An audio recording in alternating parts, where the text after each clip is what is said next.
So welcome, everybody. Today I've got Michael McCloskey to have a conversation with him about many topics, not least of which I hope will include credit card networks, Visa, Mastercard, and perhaps even AmEx and one or two other companies. But I just want to get the introduction to Michael.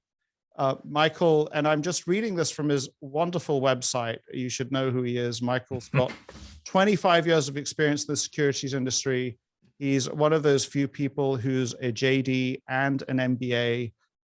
He worked at Sprott Securities. Eric Sprott is an extremely well-known guy. Michael has done IPOs. He's done debt and equity financing. He's done M&A, a whole bunch of legal stuff. But Michael is also, he studied mathematics. So that's something to my own heart, and did an MBA. So he's one of those people who's kind of got both sides covered. I know many people, or I know some people are good with numbers and math type topics, but can't really express themselves very well or write very well. And I know people who write extraordinarily well, but you try and flash a number at them and they're not so great with numbers. So that's Michael. He's now running a fund not dissimilar to mine. And this year at the Berkshire meeting, I got to see you in a new light, Michael, because I saw you with your daughters, which is a whole different thing. So yes. And what's so special is that I saw you as a protector. So Michael has these two lovely daughters. Well, actually, it was just one daughter, and the other daughter was a friend. So maybe you'll talk about your other children, but sure. I saw you as a strong male protector. I saw you in a different light, which is wonderful. But there's the introduction. I'm just going to give Michael the opportunity to respond to that and maybe correct anything that I got wrong. So blast away. No, you nailed it, Guy, and you're very kind. So thank you for that great introduction and the opportunity to speak today. Yeah, and I was looking forward to that. I was mortified when Chantal first came up to me at ValueX and said, "Oh, Guy read your memo on Visa, and he wants to do a podcast with you." And I'm a fairly introverted guy, so I'm like, okay. My initial reaction was almost panic, and then I said, of course I'd do it because you've been so kind, and I've gotten so much from what you created with the ValueX community. But we can go on this discussion wherever you'd like. My career, yeah. Berkshire. So I'll tell you a couple of stories about Berkshire. You know, I used to go to the meeting. I've gone years. I've gone about 5 times. I've gone in the past on my own, and it wasn't nearly the experience. It gets better every year. And having met you and other people within your network, you know, the other events this year, Matt Peterson's event, and Anuj I ran into again. I hadn't seen him for years. And he sat with us, and it's just wonderful. And my daughter originally was like her dad. She was into sciences in her undergrad, and she was going to be a doctor. That was her plan. And then I think in her end of her first year of university undergraduate, she said, "Papa, I don't think I want to be a doctor anymore." And, you know, it just didn't appeal to her. And I said, "What do you want to do?" And she said, "I don't know." And I said, "Well, come on, let's go to Omaha." And this would have been, I guess, 2 years ago, maybe right. 3 years ago. And there was a conference beforehand, I think Robati and Company put on, and I took her to that because she always knew I invested, but she didn't really know what I did. And, you know, she knows I was in love with Charlie and Warren. Yeah. And so when I took her to that, I said, "Look around this room." And there were maybe 100 people. And I said, "There's only 3 women in this room, and it shouldn't be that way. And it doesn't need to be that way. And this is an amazing career if it appeals to you." And I wasn't trying to, you know, say, you know, do exactly what I did. I was just saying if she had an interest. And so that started her journey, and she really enjoyed the meeting, and I've introduced her to some people, and now she's working for one of Canada's banks. So I'm extremely proud of her, as you can tell. Yeah. So I brought her again this year with her friend, who's also on that path. She's her best friend. And I just had a call with her friend last night. She has an opportunity in the industry.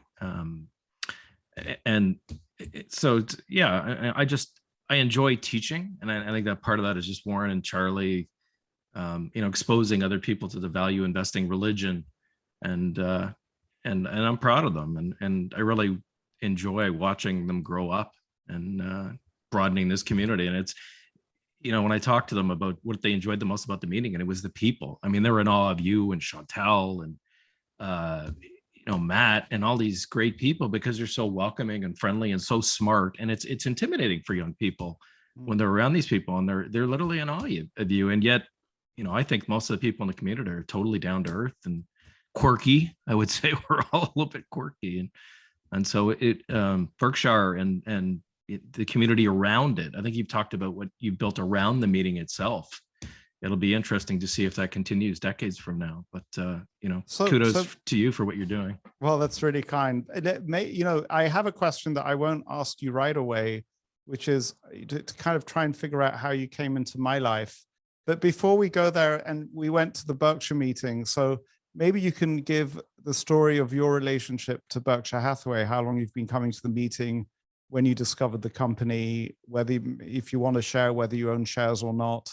Sure. Yeah. So I'll start with your last question. I do own shares, and like you, I've read your annual report, so this is public information. I see it as ballast. It helps me to feel comfortable taking more risk with the rest of the portfolio, and I know it's going to do fine, and maybe it's not going to give me the best return, although it was fortuitous when I started my fund. Right around the time I started, it was trading at just a hair over book value. This would have been 2011, I believe, late 2011. So it was cheap. I thought it was cheap, but I haven't sold it. And, I think he's going to continue to compound for years to come. And it's served us well, especially in what's happened over the last few months. So I do own it. My journey, I'm a math geek. I was always a math geek. And I fell into law because I didn't get into business school, which was the whole purpose of going to the undergraduate university that I did, and partied a bit too much and didn't get in. So my roommate from undergrad was a lawyer, or was going to law school. And I said, that sounds like a good idea. And on a lark, I wrote the LSAT and got in and did my MBA. And so I actually practiced law, which helped me to write. You talked about the analytical side. I was a terrible writer in university, but law really taught me that words matter, how you structure things, how you think about things, on top of learning the securities law. So that was very helpful part of my career. But I've always loved the market since I was a kid. I think a lot of us have that bug. And so when I joined a group of young men and women in their early 30s to buy out Eric Sprott, we did a management buyout of his investment bank when he separated that from his asset management business. I was fortunate enough to cover the financial services sector, and one of our analysts there, Jason Donville was his name. He was a partner of mine. He was a Buffett fan. And so I'd always heard about Warren and Charlie, but I'd never really known about him. And he had this binder on his shelf, and it was the annual letters from Warren all the way back from the 70s, and maybe even the partnership letters in the 60s. And so I said, can I borrow that? Because he was always talking about Buffett, return on equity. And so that started my journey, is just starting to read those letters. And then I discovered The Intelligent Investor and the essays of Buffett, and it just clicked. And many investors have talked about whether or not it makes sense. And maybe that's the mathematician in me. It just made sense. Yeah. And so since then, again, I, got into the investment business thinking I knew what it was all about. I knew nothing. And I figured it out. And then even after a few years of figuring it out, until I discovered how they do it and how they teach, that's how it should be done, in my opinion. Yeah. And so that's been my journey and how I found them. And I've been going to the meeting. I think I've gone 5 times. The first time was probably in 2006, 2007, that time frame. Fascinating. It's always interesting to hear how people come into the Buffett orbit. I can tell you that was, I have to confess that there are a couple of years in 96, 97 that I missed, but other than the COVID years, so in the last 25 years, I've been to something like 22 or 23 of the meetings. And it's impressive. And what is really amazing for me is that, so this is my 23rd meeting or 22nd, I don't remember exactly what number. And I come away with really profound learnings. And I think that, but they're not necessarily intellectual learnings. They're things that I can put into action. And so, I could share my learnings from Berkshire, but and it was fun. So for the viewers' interest, for the first time, I had we have a new title for Chantal. Her title is, just for fun, is Chief of Staff.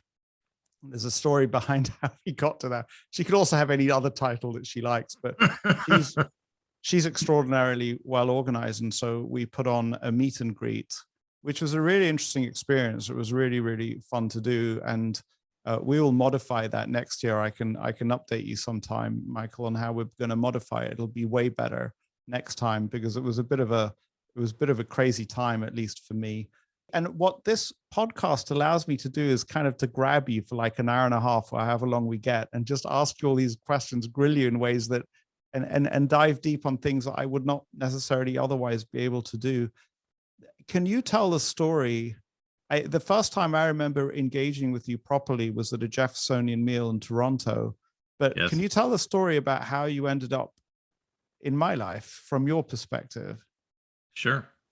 Well, it's kind of like law school. It was just fortuitous. I have a friend in Toronto who runs a fund, Dan. I'll leave his last name out in case he doesn't want to be disclosed. And he knew John Milovic, I may not be pronouncing that right, and his brother. And so he introduced me to the two of them. And John's brother did an interview with me in Toronto. And Dan said, well, I've been going to this conference. I think that you and John used to run ValueX together originally when it was in That's Zurich right. and Klosters. And so Dan had managed to secure an invite. And I think the year after he went, or maybe 2 years after, he said, you should come to this, Mike. You'd really enjoy it. And it's like your invitation to the Jeffersonian dinner. Or my initial reaction is, no, why do I want to do that? I'm fairly asocial and almost antisocial. But I decided to go, and I enjoyed it a lot. So Dan was my introduction. Thank you, Dan, for including me. And I came that first year, and I came away. It was intimidating, Guy, because there's 70, 75 people that are extremely smart. I'm as I said, I'm not that social. But I remember you saying something. I don't remember if it was the first year, but it was something to the effect that, welcome to the land of misfit toys, that old Christmas special that I used to watch as a kid. And so it was kind of like, it was a place where I was like, I actually think I like these people, and maybe I'll go back. It was a little bit scary.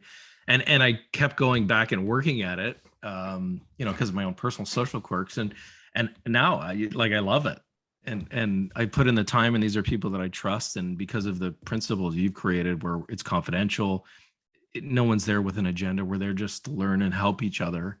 And you've created this wonderful community, and I've made some great friendships, and gotten to know you better and other people. And so it's kind of like the rest of my two earlier careers. I just accidentally fell into it, and it stuck. And so I plan to keep coming until you throw me out. Nobody gets thrown out unless they behave really egregiously. So that's not going to happen. But the reason why that's an interesting story for me is that, so what we all got to do more of, I think, is be who we are. We certainly have to be who we are, but be who we are in the world for the world to see. And when you start doing that, you start attracting people from afar into your life and into your circle that is a wonderfully highly selective group of people. And so from all of the people in Canada, from all of the people in Ontario, I've got somebody in your case, who's coming to Switzerland every year, who's got so much to contribute. And there's so much that one can assume already about the mindset from the Berkshire Hathaway meetings, from value investing, from being about substance and not about show, all those things. But what is exciting for me is that, I put myself out there in various ways, and then you select yourself in. And so there's this feeling of an acceleration and a feeling of, in a certain way, hive mind, using other people's minds or benefiting from other people's minds. I mean, this wasn't even direct. It was Dan who said, yes, Michael, you should consider going to this conference. And so that's just super exciting for me and interesting and fun. So it's nice I want to go back to your website, sure, to your company, because first of all, I see that you work with your brother, and that's fascinating, and I'd love to hear more about that. And then I want to ask you about some of your research associates, but sure, your brother's very prominently displayed on the website next to you. Tell me about your brother. He's got a big personality. So my brother has two jobs. He's a real estate agent as well, but he has some spare time, and the real estate industry is cyclical. So I've always said to James, if you have any interest in and some capacity, I'd love to have you work with me, because I'm very close with my brother and my sister. Family is very important to me, as you can tell from my relationship with my daughter. And so my brother is the polar opposite of me in many ways. And one is that he is the life of the party. I mean, he would walk into any room and know everybody there, and people would love him. And so our personalities are just very different, and yet we just complement each other so well. And so James is really out there just telling people that, I'm the math geek who actually is good with numbers and, knows how to invest money.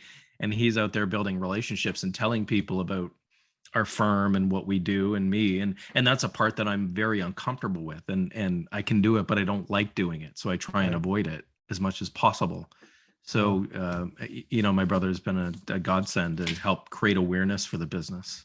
And for those of you who are listening from a car or something, so I'm looking at a photograph of James, and first of all, he's got a kind of a square jaw,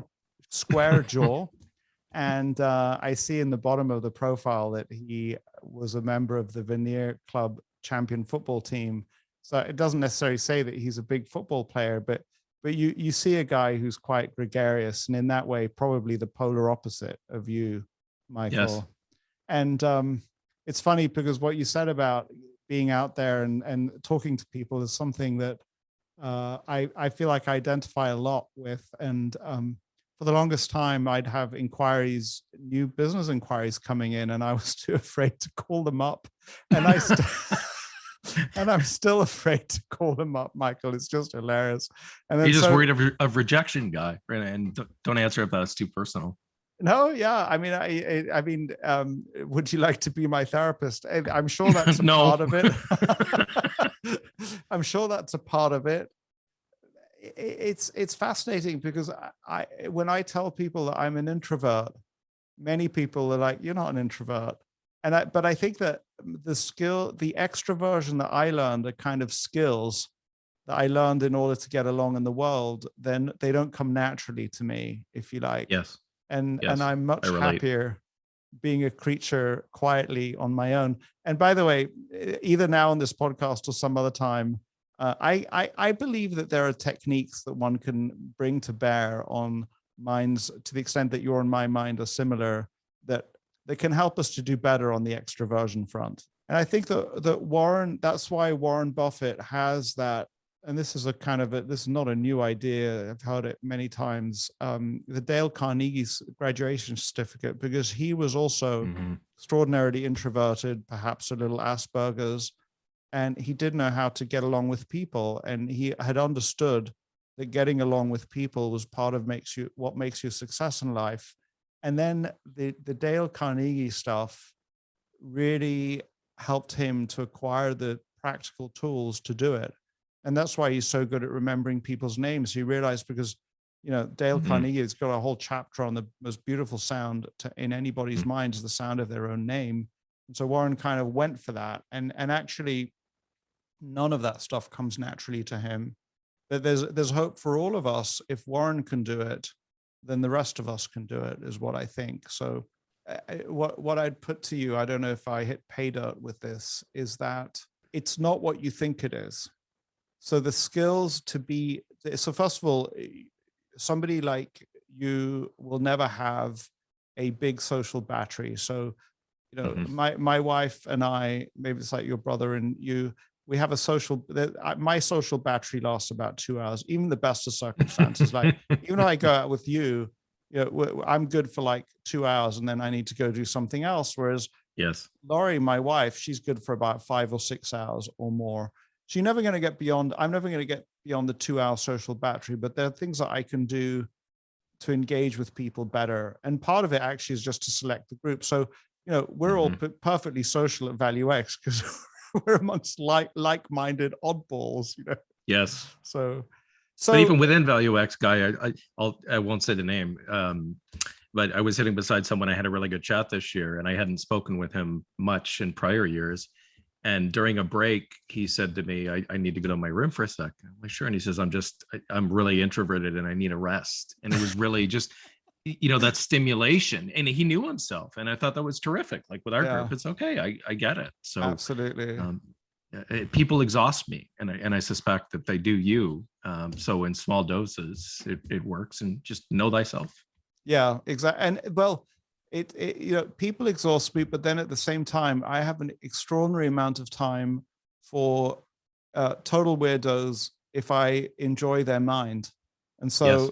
Laurie, my wife, I have all these weirdos that I want to bring over for dinner, and I'll forgive them all sorts of other things. I've just insulted most of my friends at this point because I've just called them all weirdos. But I'll forgive them all sorts of things that can be quite unpleasant actually in general social setup. So while I have a short, my fuse is way longer for people that I'm genuinely deeply interested in. If they have things to say that I wouldn't hear elsewhere.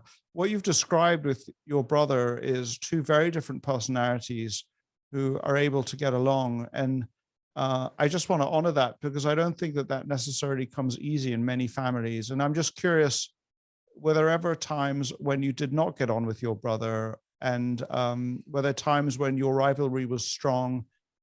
If there are, and how have you managed that relationship? Yeah, that's interesting. It's funny. I've never really thought about it as an adult, but sure, when we were younger, so I was always very socially awkward, and he was always gregarious. So he had a lot of friends, and to be honest, I was jealous of that. And so whenever I had a friend, I was probably pretty protective of that relationship, and it created friction. And if he wanted to play, then I would, get mad and call my mother and say, James is doing this, and there were probably other times where I piggybacked on his friendships. Even today, I mean, my brother's closest friends are friends of mine because I just leverage his magic Right. He's a human magnet. But I mean, as kids, you fight, but as an adult, no, we've always been fairly close. And same with my sister. Her personality is kind of between my brother and I. And I mean, she's the smartest of the three of us, and very successful in her own right. But my parents, I'd say, Guy, that this will mean a lot more to my mom, is like they did a great job of just showing us unconditional love. And when we were brats and needed to be corrected, they did that.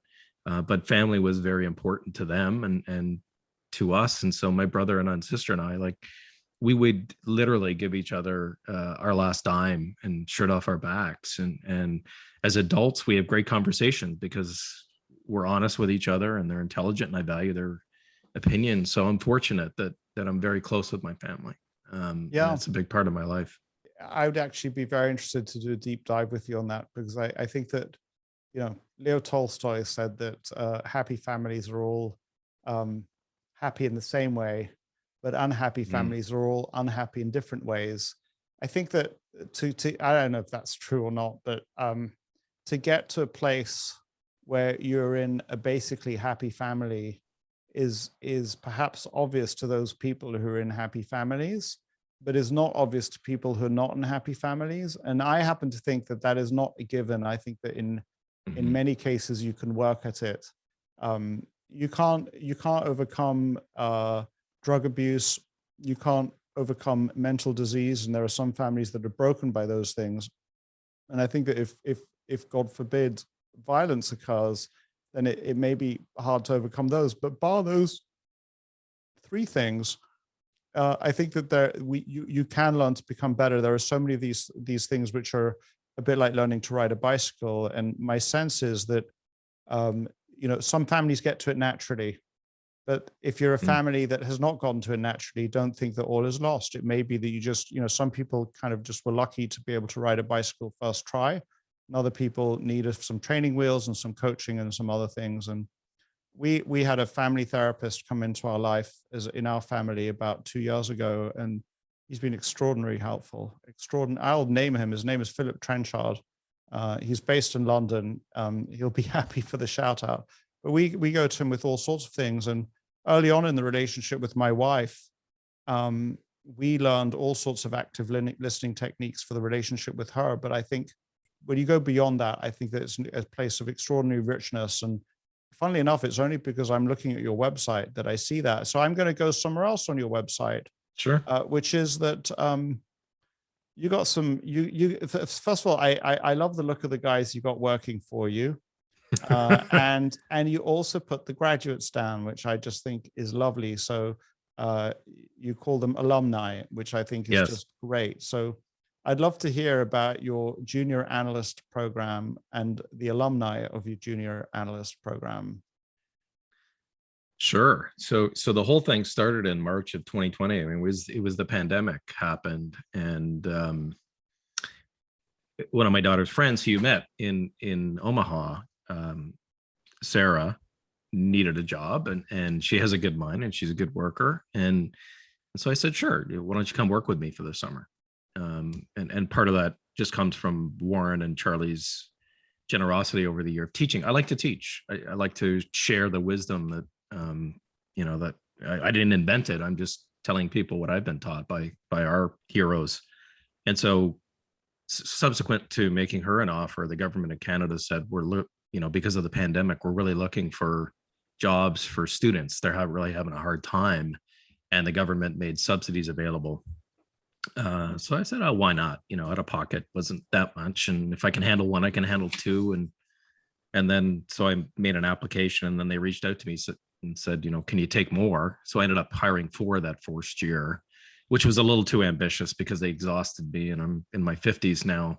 So it was difficult to keep up with them and to create a program. I'd never really had a formal training program. So it was all new to me. And so I had 4 of them work for me that year, and they were all graduates of, I'll give a plug to the Ivy School of Business at Western, which is my alma mater. Although I didn't get into the business school, and my daughter reminds me that she did to this day. But it's a fantastic school, and it has a place in my heart, the school, because it was some of my best days. And so I just had 4 young people that I think had the attributes to be really good investors. They were numerate, they were curious, they were smart, they were hardworking, they were readers. So they checked all the boxes, and that's how it started, Guy. I hired them for 4 months. And then they went off back to school. And then I was a little smarter the second year and only took 2 because it was more manageable for me, and created a bunch of materials that we go through over the first 2 weeks. And it's really just fundamentals, how I value a stock, the how to look at investing from a value investor's perspective, return on capital, all kinds of reading, psychology, the psychology of human misjudgment by Munger. I just took all of the key learnings and gave them pieces of it, and then we just picked stocks all summer. So that started, I guess I've had 8 of them. I have 2 this summer with me, and the firm's growing. So potentially one of these people will join us full time in the future. And another one that worked for me that very first year was in Omaha as well. He called me. Hello, Parker. He called me, and I told him that I was going to Omaha, and he says, oh, he's working in the business now. And he said, someone at my firm mentioned, are you going? He said, no. And I'm like, are you an idiot? Your firm is telling you that it's okay to go. You're going to love it. So we ended up meeting him at in Omaha very briefly, but of the 8, I guess I've got 2 now, but of the 6 that have previously worked for me, all 6 are still in the financial industry, and most of them are in the, not necessarily value investors, but they're in the industry.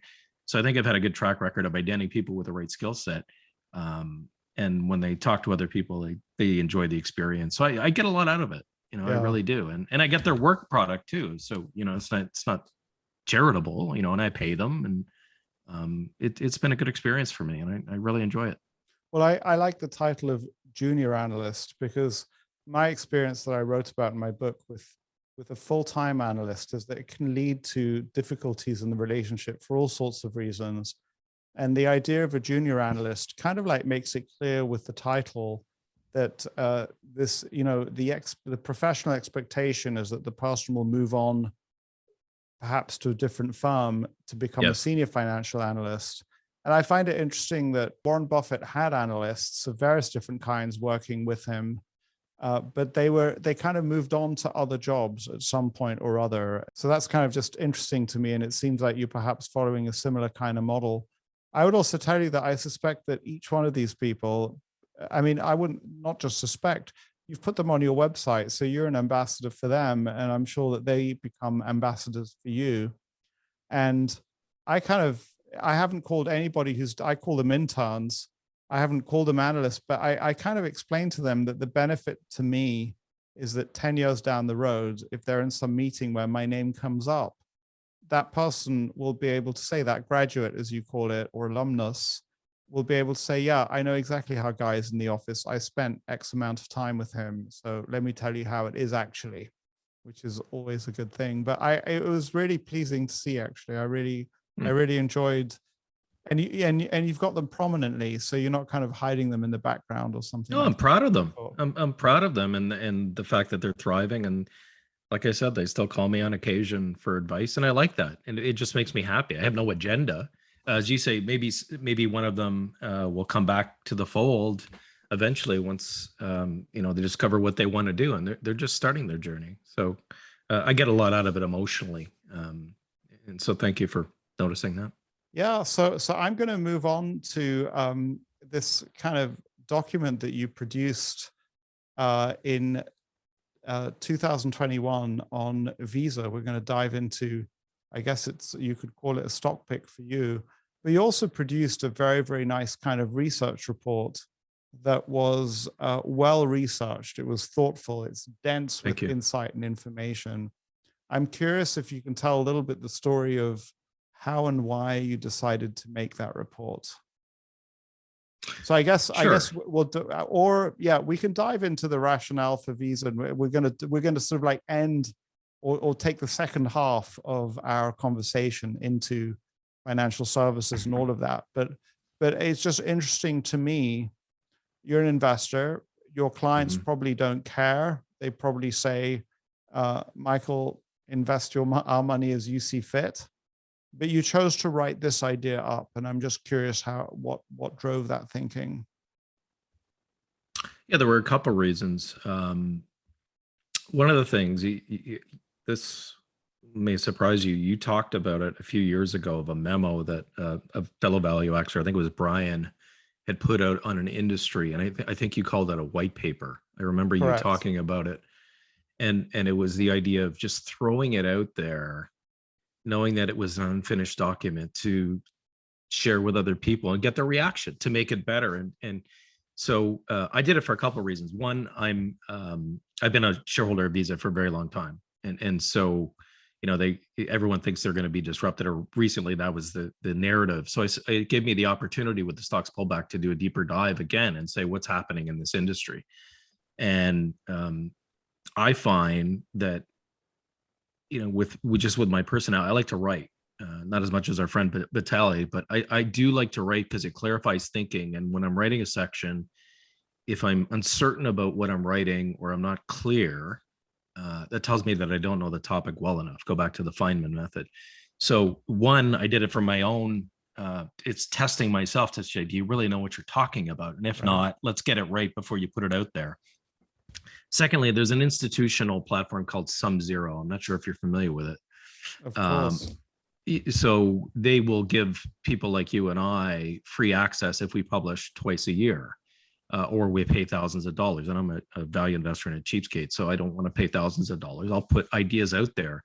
But really, one, it was to clarify my thinking. But secondly is, and it's scary to do this. I even posted it, I think, on our ValueX WhatsApp chat. And that was scary for me, because I don't want to look stupid in front of these people, and I respect them, and they're extremely smart, and they, a lot of them probably know this company better than I do. I think, I think you've owned the credit cards, one of them, for some time. So, that pressure makes me take it seriously. And when I put it out there, I reread the memo in preparation for this talk, and since then, I listened to a bunch of podcasts recently on the industry, and there's a couple things where I've changed my mind a little bit. So it was really that putting yourself out there, as scary as it is, to try and learn. And if I'm wrong, I'd rather know that I'm wrong before the market tells me that I'm wrong, and then change my thinking and change my position. I still believe in the thesis to this, I always reserve the right to change my mind. But it was really what you said about putting an idea out there and then waiting for, or allowing other people to give you feedback or criticism, And Twitter's great for that too. I put it out on Twitter, and you get some really, I mean, you get some nasty stuff, and that's fine. That's just the way the world is. But even the people that really disagree with you, if you take away that initial reaction to just dismiss them, or saying this person's an idiot, and listen to what they're really saying and saying, are they right? If you keep that open mind and do the work and try and understand it from their perspective, a lot of people said they'll be disrupted by what's happening in India or Brazil. And I did the work, and I came to a different conclusion. So that's a long answer to your question, but that's really why I prepared. Yeah. And just for the listeners' interest, that was Brian Lawrence, who has now got a wonderful podcast with Stig Brodersen. And what Brian said, his original, the original white paper that I saw from him was on the oil industry. And what Brian said was it was a little bit like downloading a little piece of his brain. And you're sharing a little piece of your brain with other people. And the feedback is fascinating. And I have this formula, which you're welcome to adopt with you don't have to pay a royalty or even attribute or anything, which is to invite, and I got this from Brian, is to invite the reader to provide commentary, and that the commentary would be reincorporated into future versions of the document. So it becomes a kind of a group learning exercise, a kind of like a group Wikipedia that's kind of managed by one person. And what I found was that when I quote the comments in subsequent versions of the document, not all, some are introverts, but many love to be quoted. They like that, and that actually adds to the information flow, which is kind of fascinating. The other thought that comes up for me that, forgive me if you've already heard me say it. So David Perel is not a friend. I've never met him. I haven't done any of his online courses, but he is. He talks about two things. He talks about many things. He writes essays online. He's a teacher. But two of the big lessons that I have from him, one is this idea of learning in public, which is not just his idea, but it's also the same as the white paper idea, which is that the minute you expose your work to the world and you overcome your fears and your imposter syndrome and all of those things, you set in motion an extraordinary dynamic because I was expressing this to somebody else, but it's so powerful, Michael. So we're all most of the time being consumed by the algorithm. Our attention actually is the product that is being delivered to advertisers via Facebook, whatever, social media and other things that we use. But when we create content of any kind, now we can put the algorithm to use for us.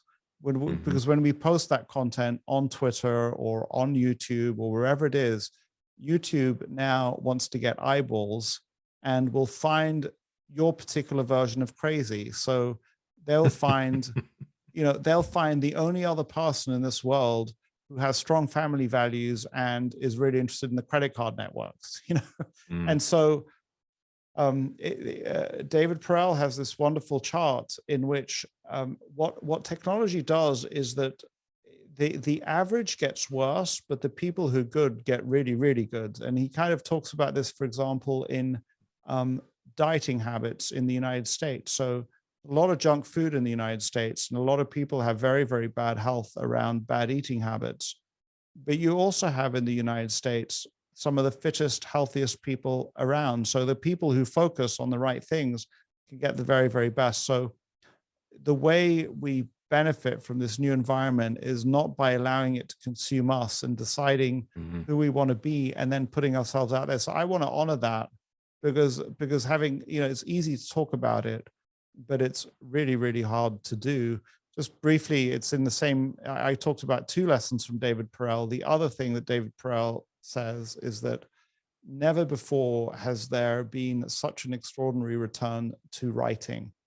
And it's really the same idea, but the key is, I have so many people who get in touch with me and they want to have a one-on-one conversation.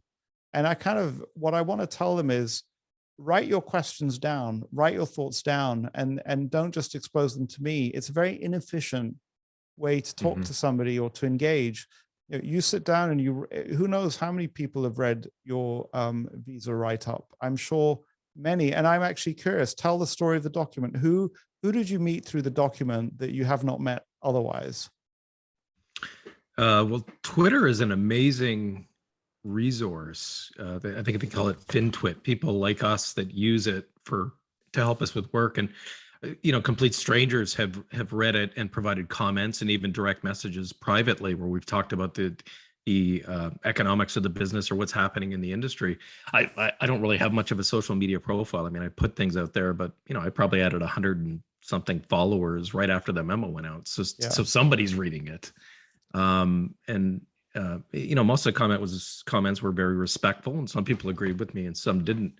So, these people, I don't even know some of them. I still don't know who they are, but I've had some pretty intelligent conversations with a few of them, and thoughtful conversations. And it got me to think about a few things differently, and it made me better, in terms of understanding the business and the potential threats.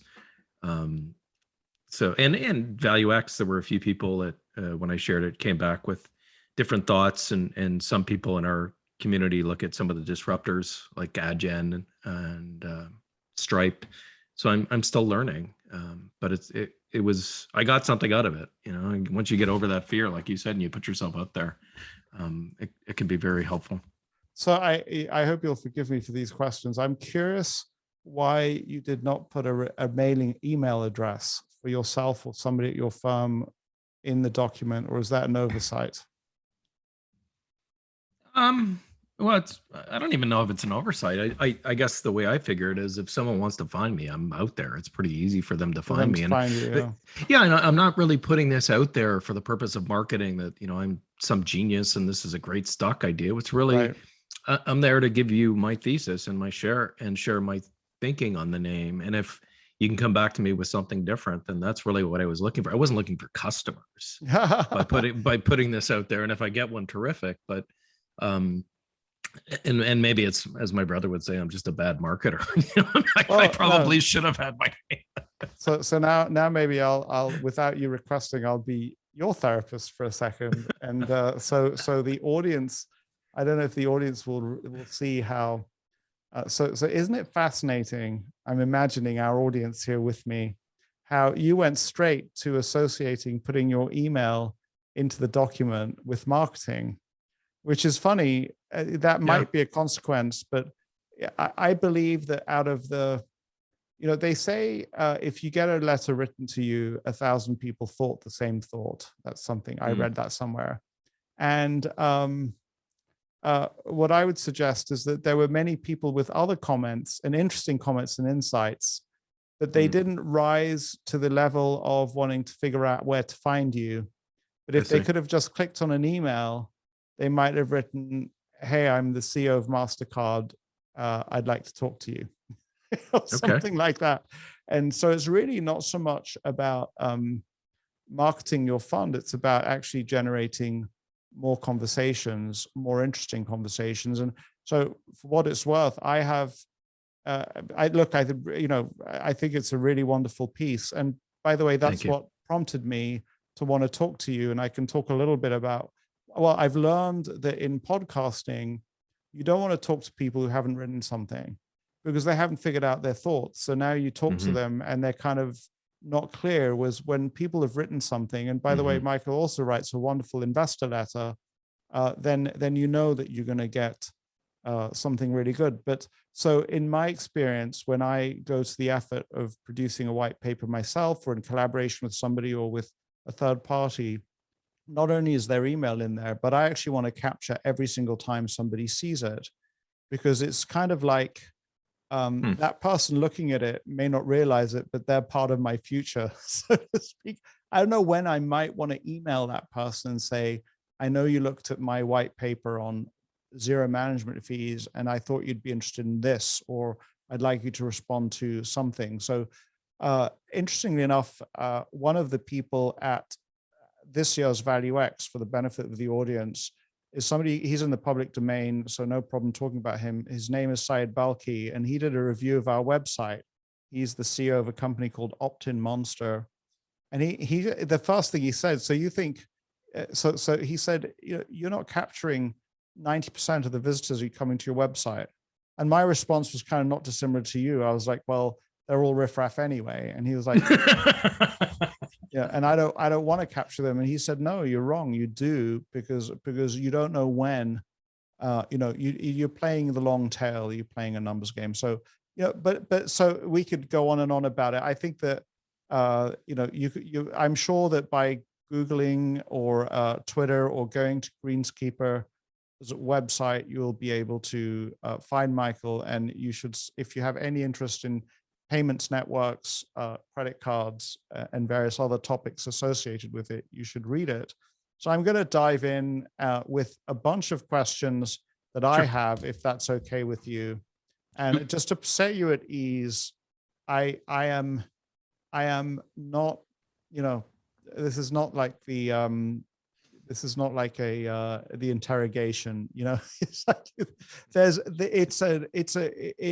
I think that I've studied payment networks for 20 years, and sometimes I think I really understand them, and then something happens and I think, oh, maybe I don't understand them at all.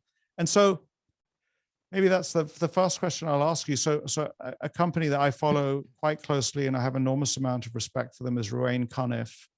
And I had noticed recently that they'd sold out of all their credit card networks. Why on earth did they do that? Well, you'd have to ask them, but my recollection, I don't know if it was something that I read or someone told me, was that they just saw so many people coming at the credit card networks, all these fintech disruptors and all this technology, and UPI in India, Unified Payments Initiative, or PIX in Brazil. And I think it just scared them that perhaps the moat was being eroded, and perhaps the future is going to be more difficult for the credit card networks. And I think they said specifically, if I'm remembering correctly, that there wasn't anything in the numbers that they saw, but it was really just that overall environment was giving them pause as to whether or not the past or the future is going to look much like the past. And I think Charlie Munger said within the last couple of years, with his usual witticism, that if you think you know what payments are going to look like in 10 years from now, then you're delusional. And so when somebody with a mind like Charlie says that, there's a lot of uncertainty out there. And I came to the conclusion that it's more likely than not that the payment networks are going to continue to survive and thrive. But boy, there's a lot of people coming at them because of the economics, and it's such a big part of the economy, and it's so profitable that there is a risk that somebody breaches the dike and changes the game. But I don't think that's probable, but it's possible. So I'm watching it like a hawk. But I think that's the conclusion they came to. And I can't speak for them, but that's my understanding of their thesis. And for the listeners' benefit, what I'm going to do here is not ask Michael to kind of go through the business or explain the business even. I'm just going to assume that you either know the business, or that our conversation about the business will, if you decide you want to learn more, you'll go and read up on it. Because, first of all, it wouldn't be, well, it would be a 5-hour seminar to go through all of the interesting and very unusual economics of payment networks. And so let me go to, and I'm kind of like attacking the subject from all these oblique angles. Russia is no longer part of the Visa or Mastercard networks. And I happened to talk to an Indian friend who was very excited because Russia is connecting up to other credit card networks or other payment networks. How do you see the fact that a whole country has just been pushed out by sanctions of Visa and Mastercard? Maybe I'll just add in there, China until recently has had its own version of Visa and Mastercard called China Union Pay. I think it's called China Union Pay. It is. And they've kind of kept Visa and Mastercard out. Yes. So, are these competing systems? Are they so powerful if they can just be shut out of a whole country just like that? That's a big question. So there's a couple issues there. Look, any government can keep Visa and MasterCard out of their jurisdiction if they choose to with a stroke of a pen. That's the reality. But if you're in Russia and you want to travel the world, you want to be able to use a payment network. And Russia, when they invaded Crimea 5 or 6 years ago for the first time, whenever that was, I think they knew that there was some risk there, so they created their own system. I think they call it Mir, is the payment network in Russia, and they mandated by law or regulation that transactions had to go through those rails and not the Visa Mastercard rails. But subsequent to the recent invasion of the Ukraine, Visa and Mastercard have basically cut them off. And I don't know if that was the companies doing it or sanctions from the U.S. government. I've read articles of Russians that are in Vietnam or the Maldives, and now they're living in hotels because they can't access their Visa or Mastercards. So I think China is watching that with great interest, and other countries. India is watching it because it can be weaponized, right? With Mastercard and Visa or AmEx too, to a lesser degree. These are global networks, and if you can be cut off by them, do I really want to put my citizens in that position if for one day we do something and anger the American authorities or the global authorities? You're seeing it with the SWIFT network too now with the Russians, where SWIFT is basically credit cards are networks for consumers and businesses, but between the banks, the tens of thousands of banks around the world, there's this messaging system called SWIFT, and I think Russia's been cut off from that. So I think long-term thinkers like the Chinese are probably going to say, well, should we not create another system? It's difficult because of the ubiquity of U.S.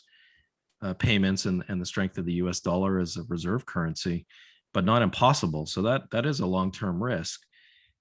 But fundamentally, step back, payments are a local phenomenon. Whatever payment system you have within your own home country is a custom that's developed over many, many years. When you look at North America, using credit cards and debit cards are just, they're accepted everywhere. They're used by merchants or consumers everywhere.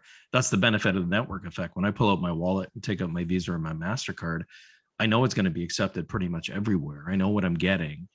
But certain cultures in Germany, I think, and potentially Switzerland, I think it's more a cash-based culture where credit is not as well accepted. Maybe I'm wrong on that, Guy.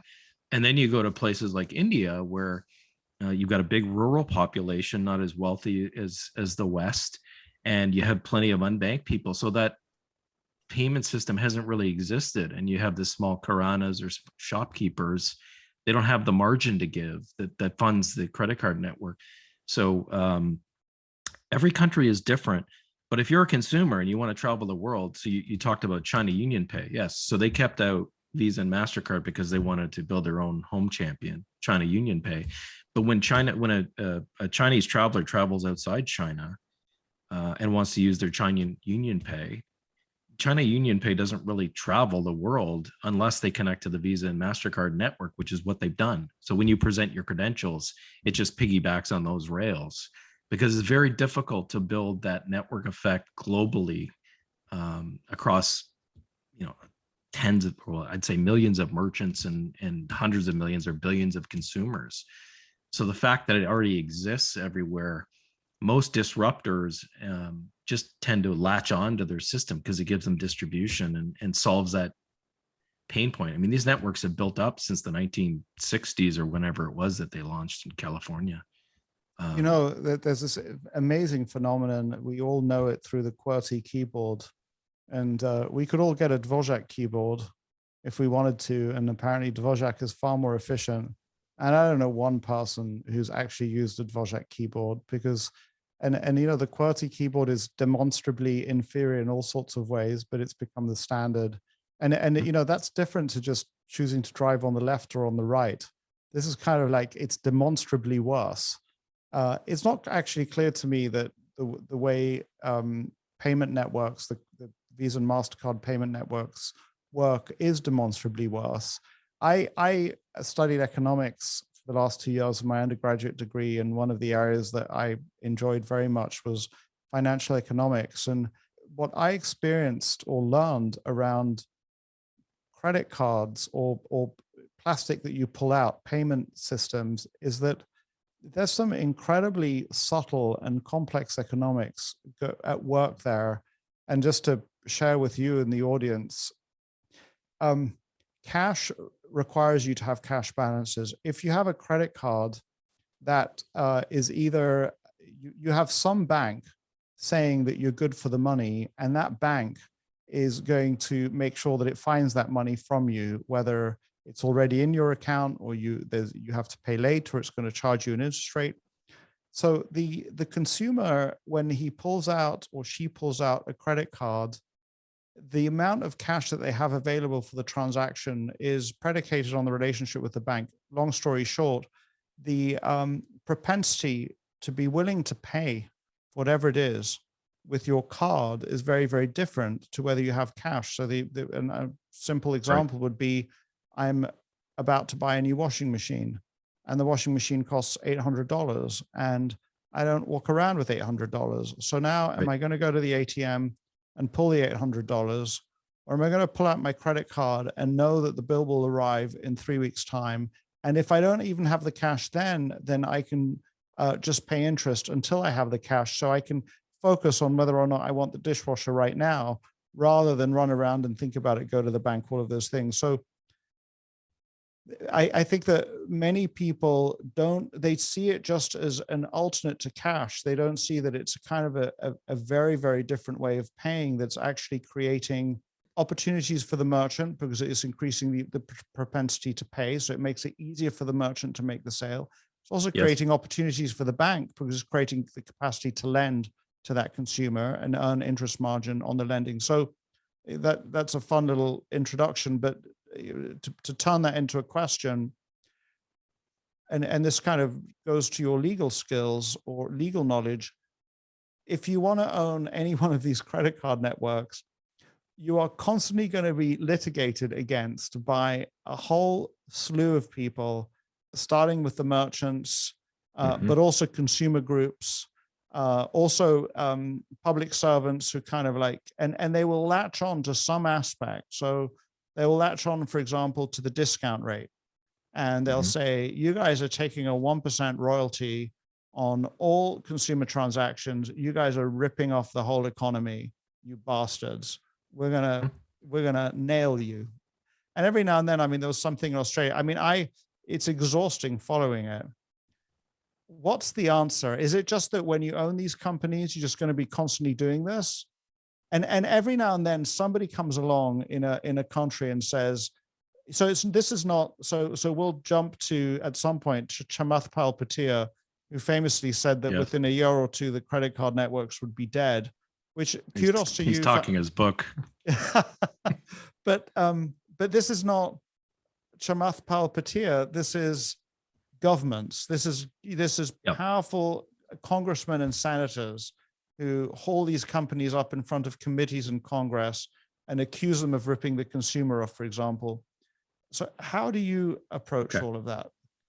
Well, litigation and regulation are two of the biggest risks with the company, and Visa's paid, and Mastercard and AmEx have paid huge settlements in the past. But go back to your example, Guy, we talk about buying a washing machine. So you got convenience when you go there. Assuming that you're not a revolver, that you don't carry the revolving debt and get charged interest, and that you pay your bill every month, how much does it cost you to use your credit card as a consumer? You're asking me? Yeah. Well, I pay on my AmEx Platinum card. The fees have just gone up to $600 a year. So you got to be a member. But what are the rewards against that? Potentially zero if I pay my bills on time. Correct. And so I have a cashback card that I use in Canada with my bank, Scotiabank, and I get 1%. Some of the premium cards in the US, the Sapphire card by JP Morgan, you're paying less than zero as a consumer. You don't have to walk around with $800 cash to buy your washing machine and worry that somebody robs you or that you misplace it and lose it.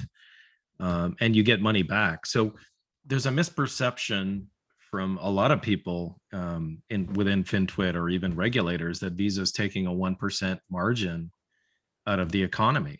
The reality is, for let's use round numbers. Let's say there's a $100 transaction, and the take rate, the merchant discount rate, is about 1 to 3%. It depends on the channel and whether it's card not present or present. And 2/3 of those economics go to the issuing bank, your bank, as the consumer's bank that potentially extends the credit.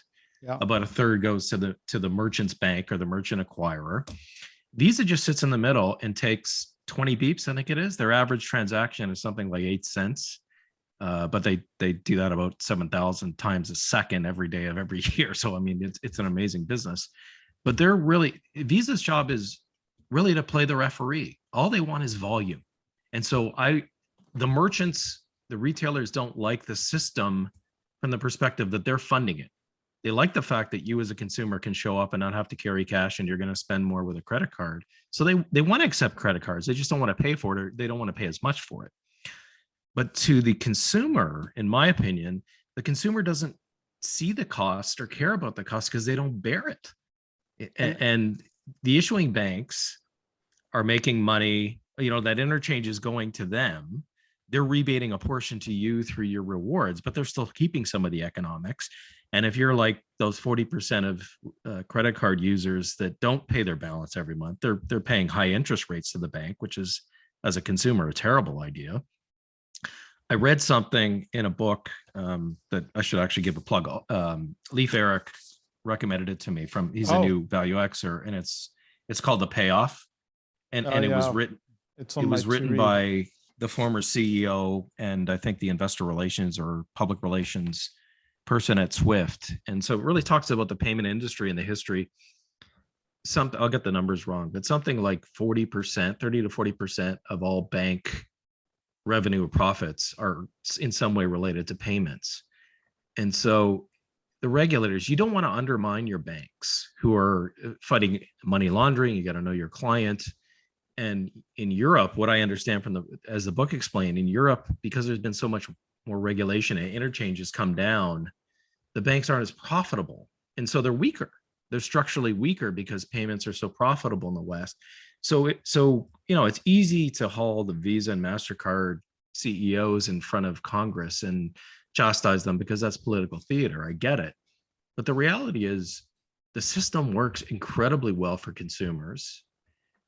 It works well for the issuing banks, and it works well for the retailers. They just don't like the price, and they want interchange to come down. In Australia, where the regulators have regulated down interchange quite a bit, what actually happened, my understanding is, the consumer was actually not any better off. They took away the rewards, and you started to have to pay to use a credit card. And it was really a wealth transfer from the merchants because their costs came down, from the banks that were previously the bank issuers making a lot of the profits to the retailers, and the consumer was no better off. So there's unintended consequences, and it's easy to chastise them, but the system really works. And that's not to say there won't be fee pressure and lawsuits and all that, but because for the vast majority of people, it works, I think it's going to be intact. And another thing we haven't talked about that I think is important is fraud. And there's a lot of fraud and people trying to get if you're walking around with money in your pocket, people can take it away from you. I've been a bank customer, with my bank for 25 years, and I've had 3 issues in 25 years, and 2 of them were this year. Before I came to ValueX, I always do a trip to somewhere new, and I went to Istanbul this year. And I woke up one morning and I get notified whenever there's a transaction that's suspicious or over a certain dollar amount. And there was one in Istanbul. And so I contacted Visa immediately. They put a hold on my card, canceled my card.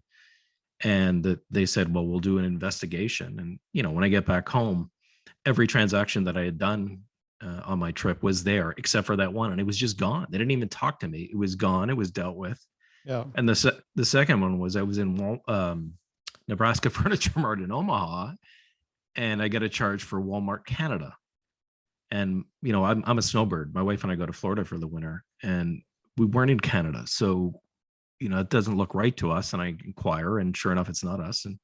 And so it's still being dealt with, but it'll get dealt with. So as a consumer, that's a benefit to me to know that the Visa, if there's something that goes wrong, Visa's going to handle it, or my bank's going to handle it versus dealing with cash. So for all those reasons, I don't think the credit cards are going away. And I've gone on too long. I'll let you ask the question. What's dangerous here is that I happen to agree with you on all of these things. I think that when I realized, there's a guy called James Currier who's a venture capitalist, and he's got something called the Network Effects Bible, and he talks about different kinds of networks. And the value of a network that has so many interconnects, and when you think about how many merchants take Visa or Mastercard on the one side, and how many, so you get all these people who create competing payment systems like Venmo or Yes. PayPal, and then you discover that what they have to do is interconnect Visa and Mastercard, and so in the process they make Visa and Mastercard even more valuable because They do. And that was kind of like, and every now and then I think that I really see it. So just to go back to the litigation for a second, what I figured out was that yes, it is not as nefarious as the many legislatures say, but there will be continuously be litigation. That is just one of the costs of running the business, but it's not actually a huge risk because you constantly have situations like the Australian situation where the way the industry adjusted was that the consumers were worse off. And, but, you know, of course, then the litigators and the legislatures have moved on to another topic because they don't really care. They got an issue that got them popularity.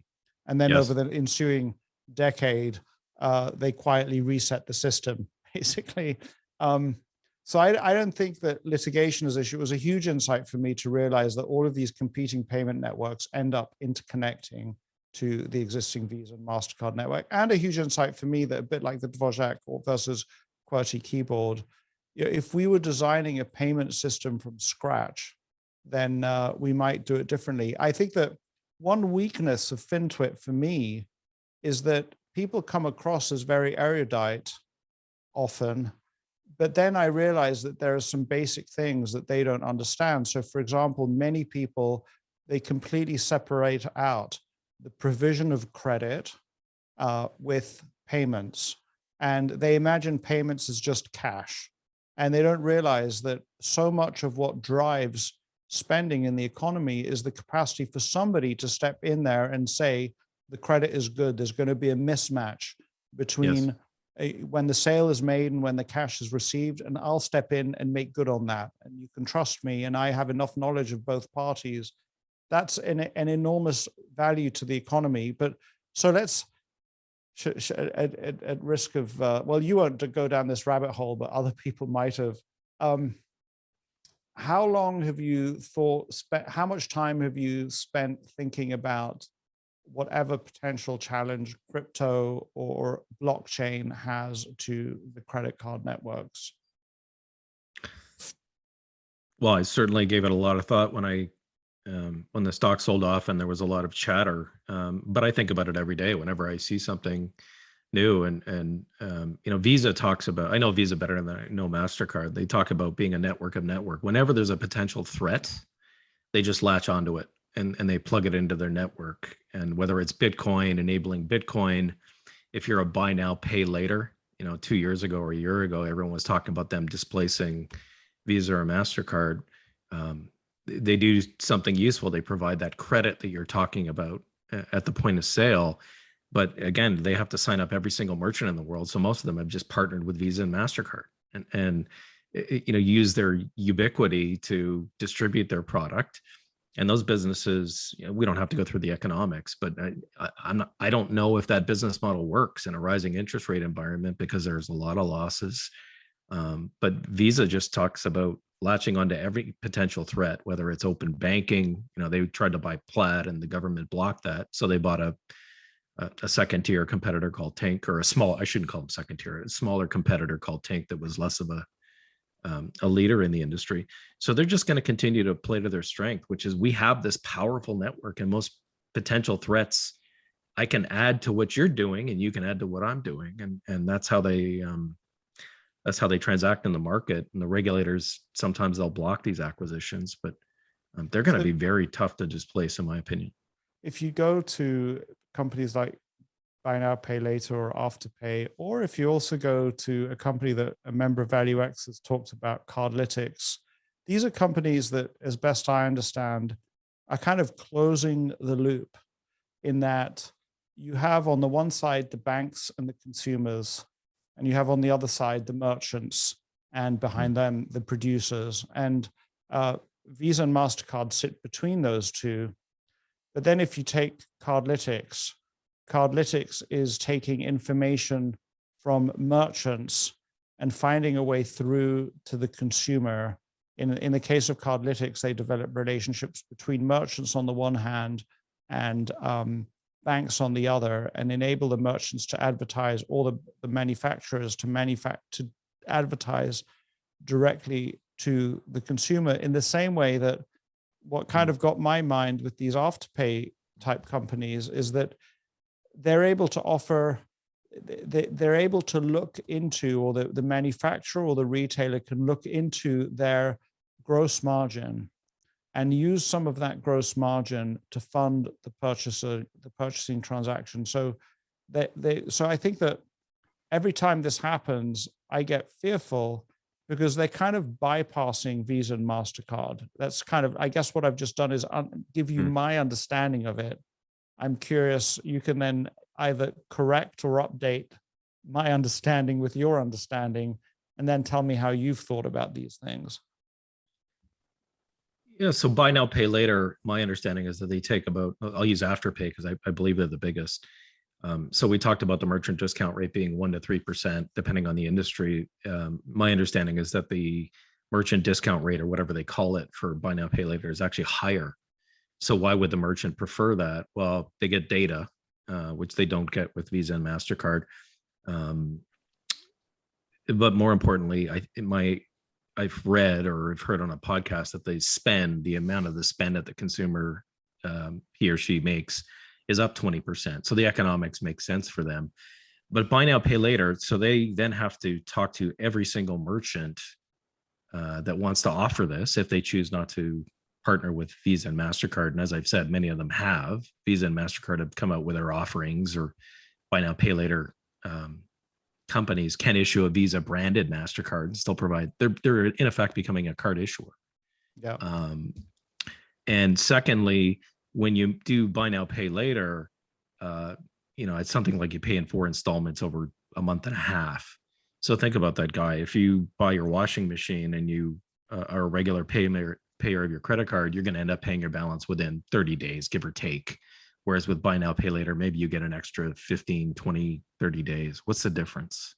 If you're paying it off, I don't understand it from the consumer's perspective, why that's better for you. I don't see the advantage. And even if you do use the buy now, pay later system, you have to make those payments, those installment payments, and most of those are made by debit.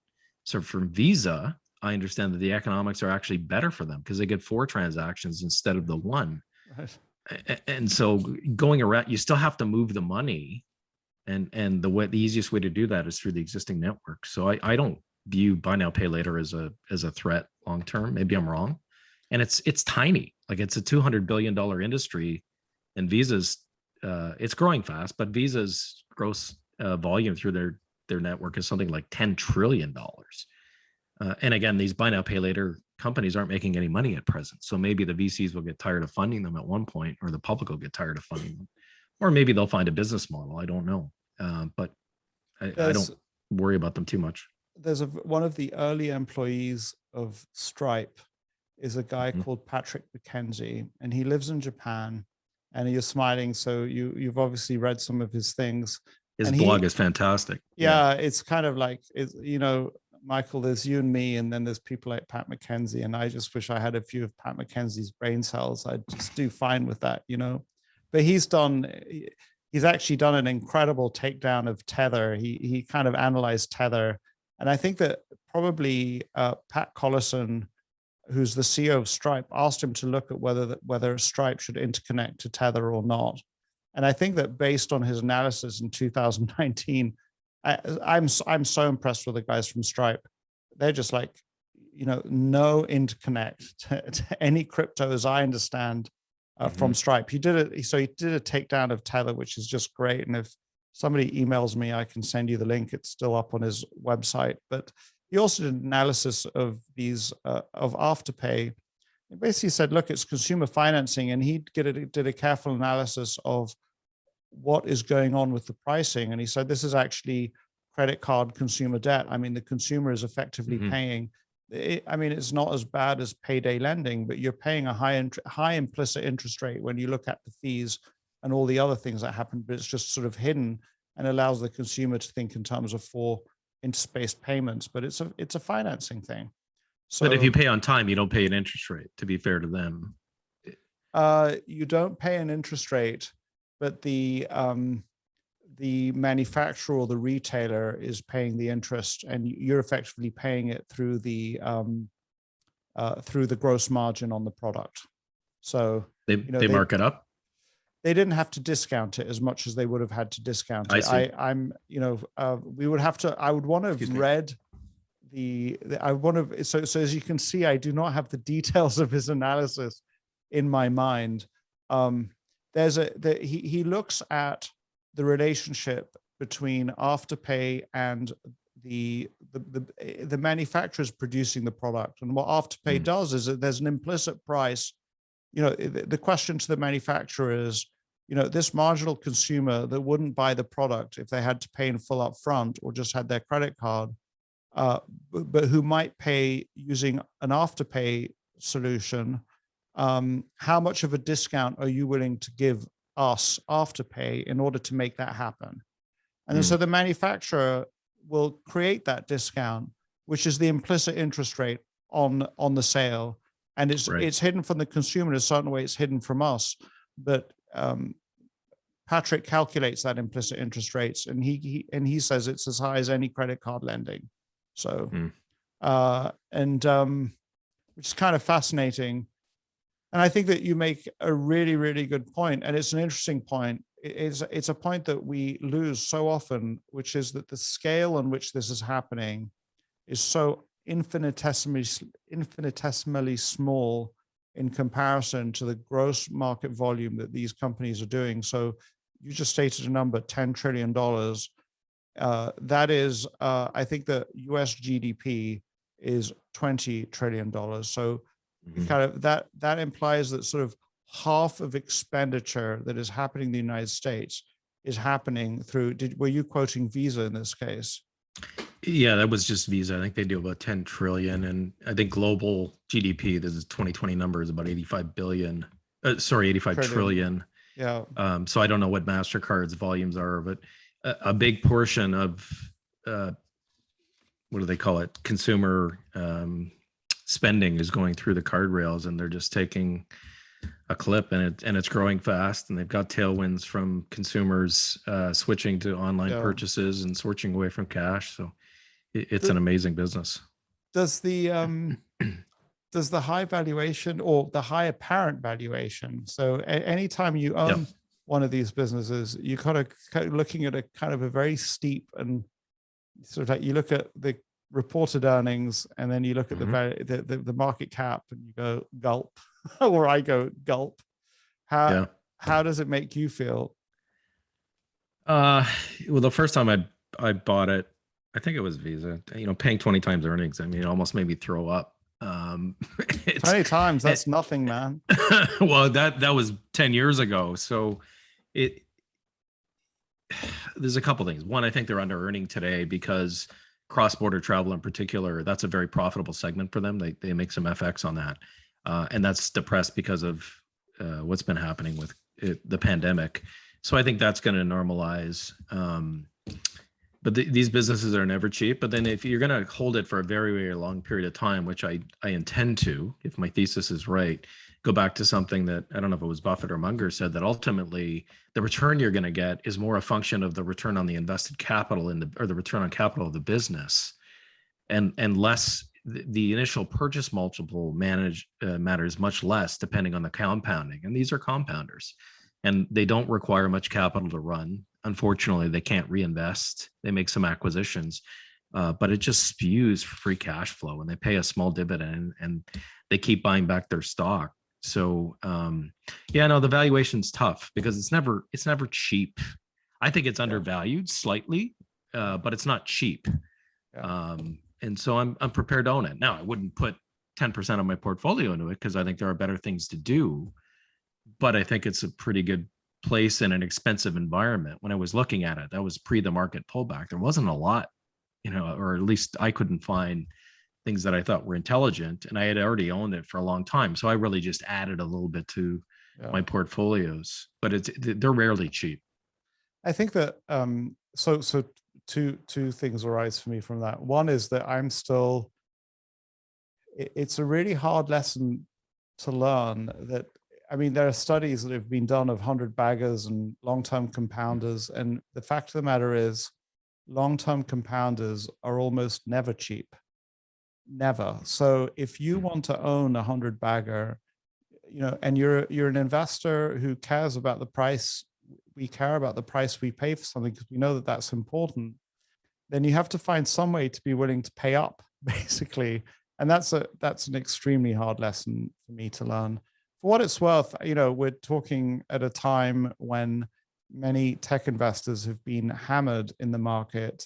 And I think that one thing that is different for me between this period and 2000 and 1999 is that in 1999, there was a concept of vaporware.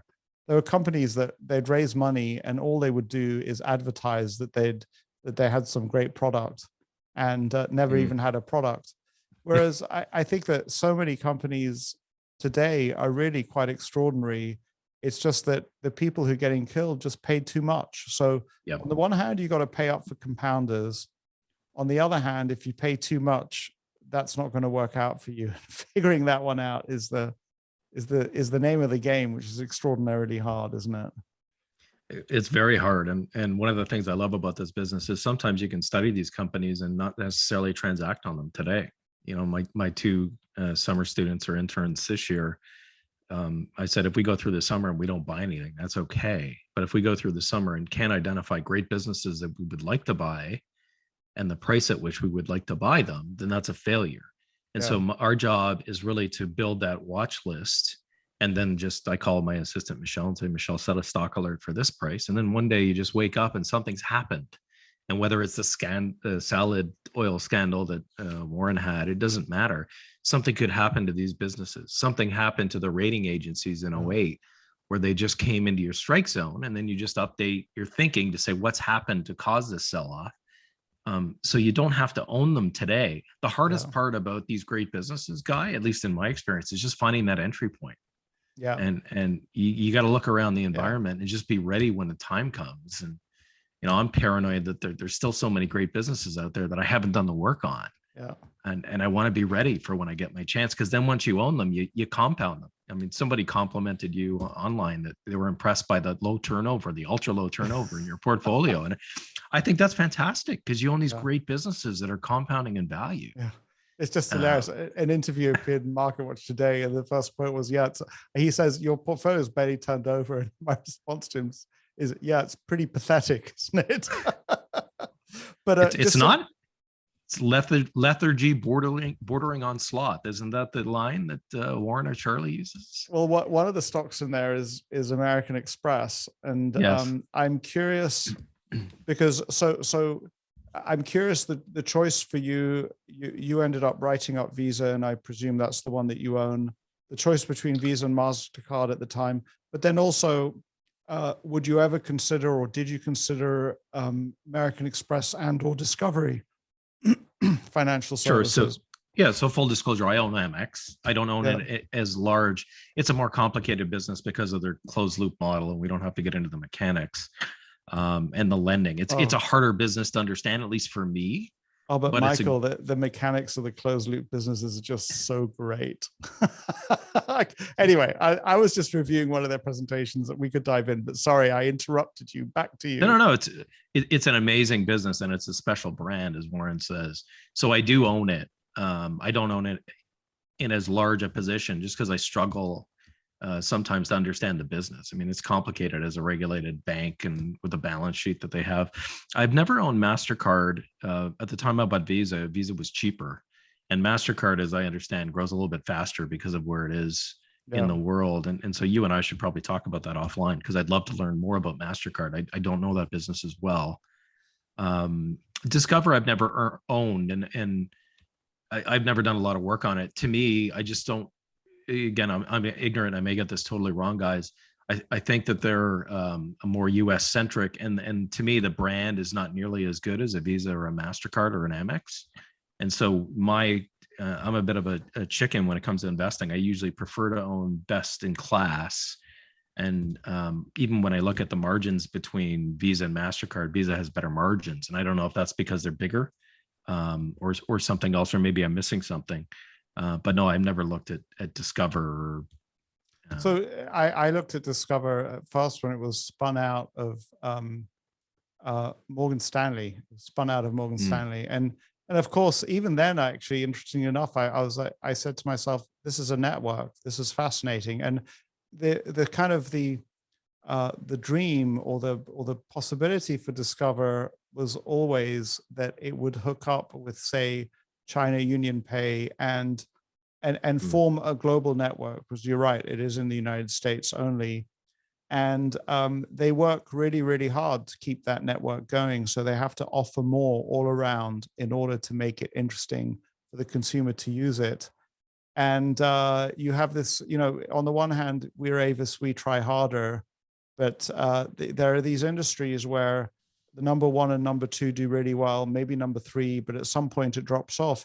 Having said that, Discover has been has shown extraordinary returns. I think that I was also motivated not to own it for your interest, from just experience from learning from American Express. And I think that something we haven't touched on, but for me is really important, is that it's the company has I've experienced, and I'll ask you this, I'll say it, and then I'll see how you think. What companies I own influence you. You make your bed and then you sleep in it. It's the environment in which you live. And so I've learned all sorts of things from owning American Express. Many of those things that I've learned, I've actually applied in my own business. American Express used to own Western Union.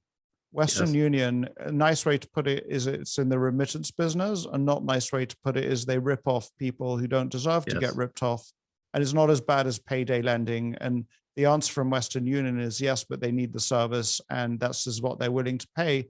But American Express kind of said, we don't want that customer base.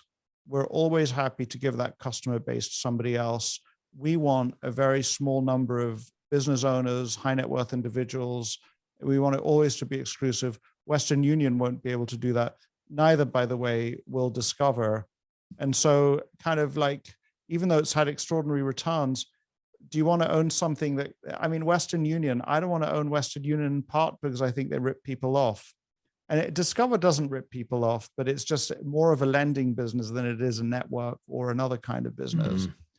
For what it's worth, forgive me, I want to dive into this, and I don't know if this is appropriate podcasting, whatever, but I just want to tell you, this is the kind of conversation that I have with Michael for those who are interested at the bar, for example. So I just feel like I'm at the bar in Closters now, is that you're right. American Express in many ways is more complicated and has more moving parts than the Visa and Mastercard, but there is some incredible economics going on at American Express that is just so awesome. So you can see it in the numbers. It's obvious that it's a good business. But when I look at the balance sheet, maybe it's just my mind. I prefer things that are really simple, and so I own it, and it got cheap enough. But I struggle with the analysis on AmEx more than I do with Visa. It is effectively a bank. More of a bank, and it has a lending business to it. It also has a deposit business to it. But to look at the economics of some of their quote marketing deals, where, for example, they issue a credit card with Delta Airlines, and the economics of what's going on with the Delta Airlines margin and air miles, there are aspects to it which is a marketing deal. There are aspects to it which are a consumer. They do things for the consumer through it. They generate revenues for the network through it. There's complex things going on where there's multiple aspects to why it makes sense. And in a certain way, Amex is kind of a marketing partner for many businesses in an extraordinary way, while at the same time having all of the economics of what we discussed with the basic credit cards and payments. And so I don't think, it's funny because I don't think I'll ever understand it. And every now and then I tell myself, wow, this is actually not as good as you thought it was. And then more often I go, my gosh, this is just extraordinary. And it takes more capital than the Visa and Mastercard business because of its structure and its funding. Yes, but that doesn't mean it's a bad business. It's different. And I'll just share this thought with you that my thinking has evolved on, so you and I understand why it's nice to be in high return on equity businesses, but I've actually started thinking that I want to, the even better than that is a business that could be higher return on equity, but they choose not to be. So when you have a high return, high margins and or high return on equity, that presents target for other people to go after. And if you can somehow convert your business into something that's kind of like scale economies shared, a la Nick Sleep, and you reduce your pricing umbrella, you create less of a target for your competitors, and you create a wider moat because you're giving stuff away to consumers or to suppliers or to somebody. And so in a strange way, I'm actually now looking for businesses that if they decided to jack up their prices and if they decided to be more aggressive with their suppliers, let's say, they could make a lot more money, but they choose not to. And so they're kind of like masquerading as low return businesses while building out their moats enormously, which is kind of like what Costco is doing. That's exactly what I was thinking. Yeah. And the question for me is, who else is doing that? And actually, in a strange way, I think that Visa and Mastercard are doing that because, I mean, just to go back to that point, and I'll make it, and then you make sure that I've made it properly. You asked me the pointed question: does the consumer pay anything to have a credit card? And the answer is, if you handle yourself right and don't get into credit card debt, and you pay your bills on time, it doesn't cost you anything.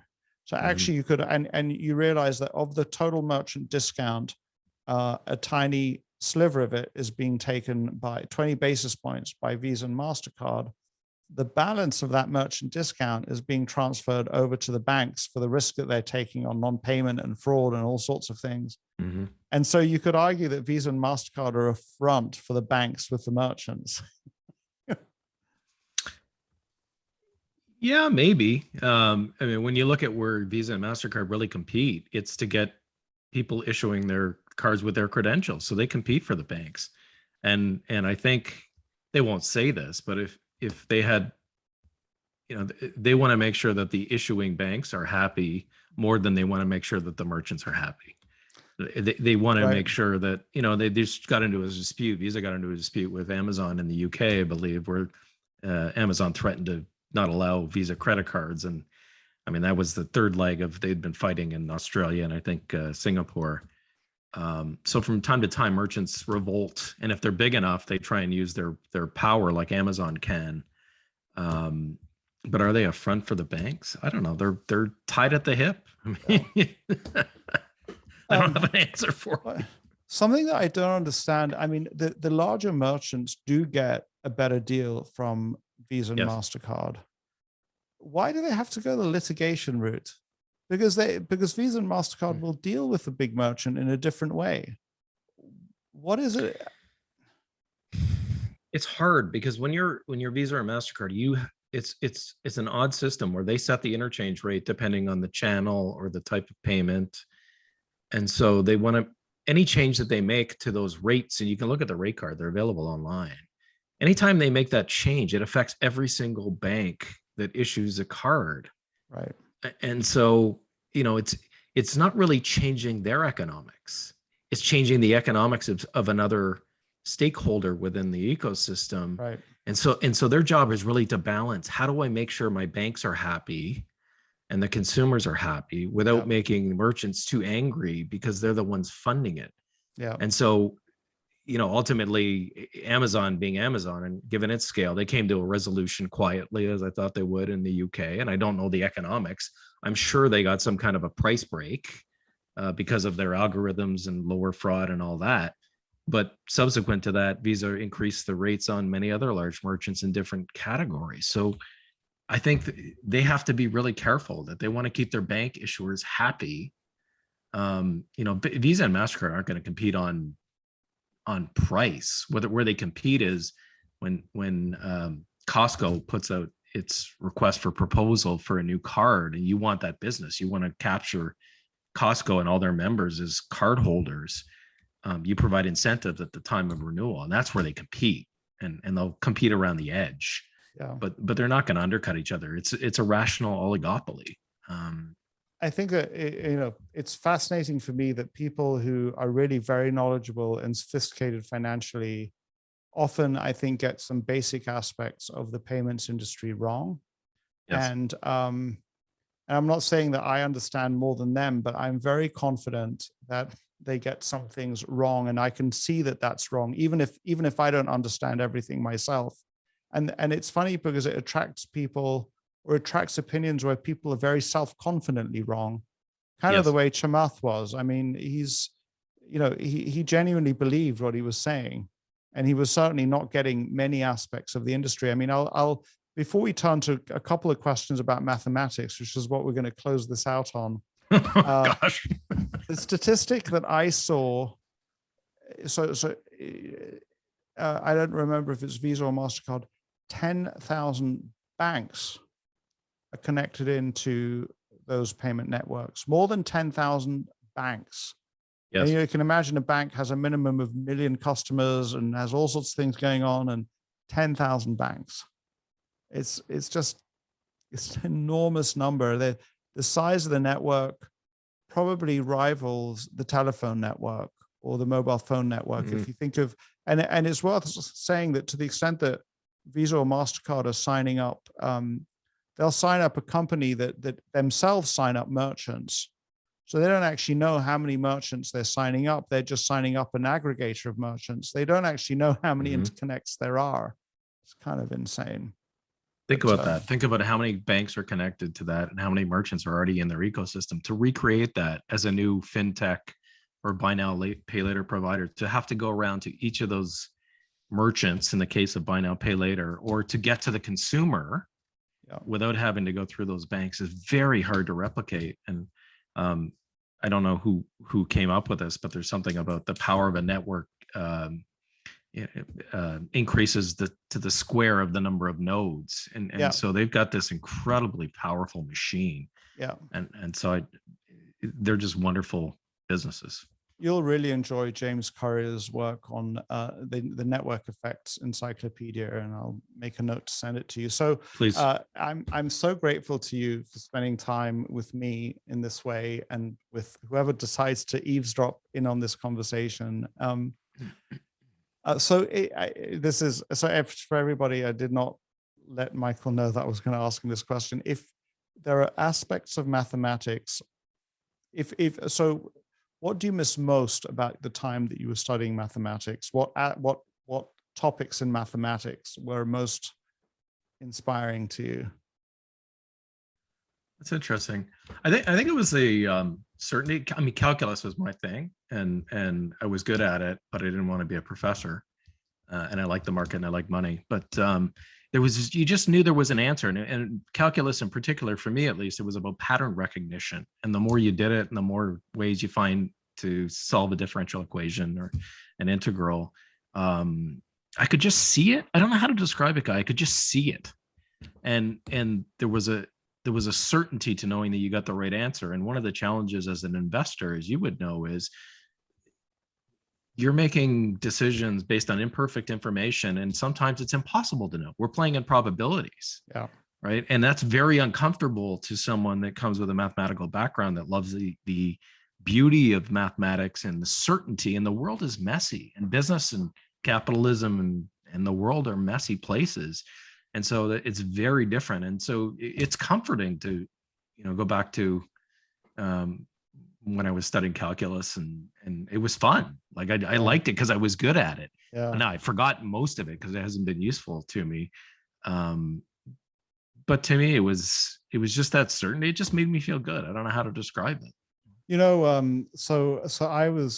I realize now in retrospect that I was very good at mathematics, I can perhaps even say, but because it came so easily to me, I didn't respect the subject as much. And my perspective, I didn't realize that my perspective was very different to that of others. And I said, well, obviously I'm not going to study that because that's not hard, or that's kind of like, that's not something for hard work. Hard work is history. Hard work is law, cracking open a book of legal texts. Because mathematics, that's just playing around, having fun. And I have a real regret over it, because if I'd understood, if somebody had said to me, hey, Guy, this appears easy and fun to you because you happen to have capacity for it, stick with it, have fun with that. You know, study does not have to be drudgery. And so I have this kind of question mark in my mind. Through no effort of my own, a very good friend of mine in Zurich happens to be a professor of mathematics, and we just found our way to each other. But I have this question in my mind as to if I would have properly followed mathematics, where I would have ended up. And you know, maybe I'm not all that good at mathematics. Maybe I would have topped out in first year undergraduate mathematics, or maybe not. Who knows? Maybe it would have gone way further than that. And I would just tell you, and for the audience as well, that I don't know. So I think Coursera is amazing, and there are amazing resources on Khan Academy YouTube. too. Yeah, so on YouTube, I love three blue, one brown, three brown, one blue. It's a lovely guy who explains all sorts of mathematical concepts with these very beautiful videos. And I don't know why it was. I had not studied as a high school student matrices, vectors, matrix mathematics, eigenvalues, using matrices to kind of like work in multiple dimensions of. And for the listener, that does not necessarily have to be physical dimensions. It could just be with multiple attributes. It's extremely important for machine learning, for example. But I found the concepts that I was coming across so powerful. And I actually think that my mind would work differently, and I'd think about the world differently if I'd studied matrices at an earlier age. What it makes me want to do, so you said calculus, I kind of, you know, I was talking to Chantal, my head of, what did we call her? My chief of staff. That I just want to go and do an undergraduate degree in mathematics just for fun. Not just for fun, because I think that I'd learn all sorts of things. So I didn't realize, and I think it's actually really interesting. So this is the algorithm working for me, I believe. So I've been connected to Michael, who turns out I studied law like you did. I did an MBA like you did. I didn't know that. So what happened to me is I went into university to study law because I was a science background, maths, physics, chemistry. Yep. And actually, I didn't do chemistry. I dropped chemistry for German because I didn't want to be a boring science guy. But I was encouraged to do sciences. And then I sort of said to myself, well, I have to go into business. And how do you go from sciences to business? So I thought law. So I applied for law, having never cracked open a legal textbook in my life. And, you know, when I was confronted at age 18 with contract law, I actually really enjoyed Roman law. We had some Roman law that we had to do. And that was just really beautiful because there was an aspect to it which was historical. But when I had to go into like contracts, and I'm at age 18 and we're reading contracts, this was not a happy time for me. So I switched to economics. No, it wasn't. But actually, I'm really glad. I mean, I learned an enormous amount through my legal studies, no question. And you're a polymath guy. You could be good at a lot of things. You really could. And then there's no doubt in my mind. I think now I would have been willing to engage very profoundly with the subject. Law is, so many people like philosophizing about the world. Law is where, if you like philosophizing about the world, it comes into contact with harsh reality, and you have to apply those philosophies in practical situations where often there's a winner and a loser. And so it's kind of like for people who've thought a lot about philosophy, who've philosophized a lot, law gives them a practical way to grasp and to put those things into action. But I hadn't spent enough time thinking about the planet to get to that stage, but no problem. Michael, so your favorite topic is, do you read any mathematics today? Like what is your... Really. There's a blog I read on occasion. I think I sent it to Ram because he likes math too. So Ram's another value Xer.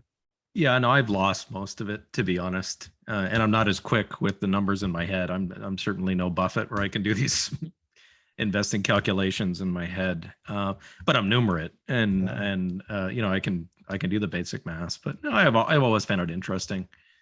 One of the challenges that I have, and I think you have, is just we find so many different things fascinating, and maybe chemistry didn't appeal to me either. So we just go to things that we find interesting, but the world is incredibly fascinating. And that's what I love about what we do, is you get to discover new businesses. And I still love reading about physics and science, and Yeah. I read broadly, and so do you. And it's Yeah. just, it's amazing. We get paid to learn. It is. It's We pretty do. cool. So if somebody's heard this rambling interview conversation, and My apologies. no, I was the one who rambled, not you. And they want to get in touch with you or engage with you, what is the best way to engage with you? Well, you can reach out to me on Twitter. You can reach out to, I'll give you my email, michael@greenskeeper.ca, or our website is, we're in Canada, so .ca, greenskeeper.ca. And we're not hard to find. So feel free to reach out and say hi. And Guy, you've asked me a whole bunch of questions without giving me a heads up. Can I ask you one? And you can edit this out. You can ask it. Yeah. So I pulled this out last night. Right. And you were preparing. Well, it was, and I've read it, and I'm gonna reread it again. And I just think about, I mean, you signed this for me. I first met you. I didn't realize when I first came to ValueX, and it was February of 2015 when you signed it for me. And the book was only published in 2014. And I there's so much timeless wisdom. So if you haven't read Guy's book, and he'll be mortified for me giving him a plug, but you should pick it up, because if you're into this, it could change your life. Think about how much you've learned since you wrote that book. And I can't imagine how difficult it was to write that and to put yourself out there, and how much time it took. Would you ever think of writing a sequel someday? So thank you so much for asking the question, Michael. I didn't say I'd answer it, but before I attempt to answer it, I will answer it. But I just want the listener to pay attention to what Michael did. So he doesn't even realize, you don't even realize you did it, and you did it very naturally. And there's huge learning in that. So what you did is something that one finds a lot in the Berkshire crowd, is that rather than taking, you want to give.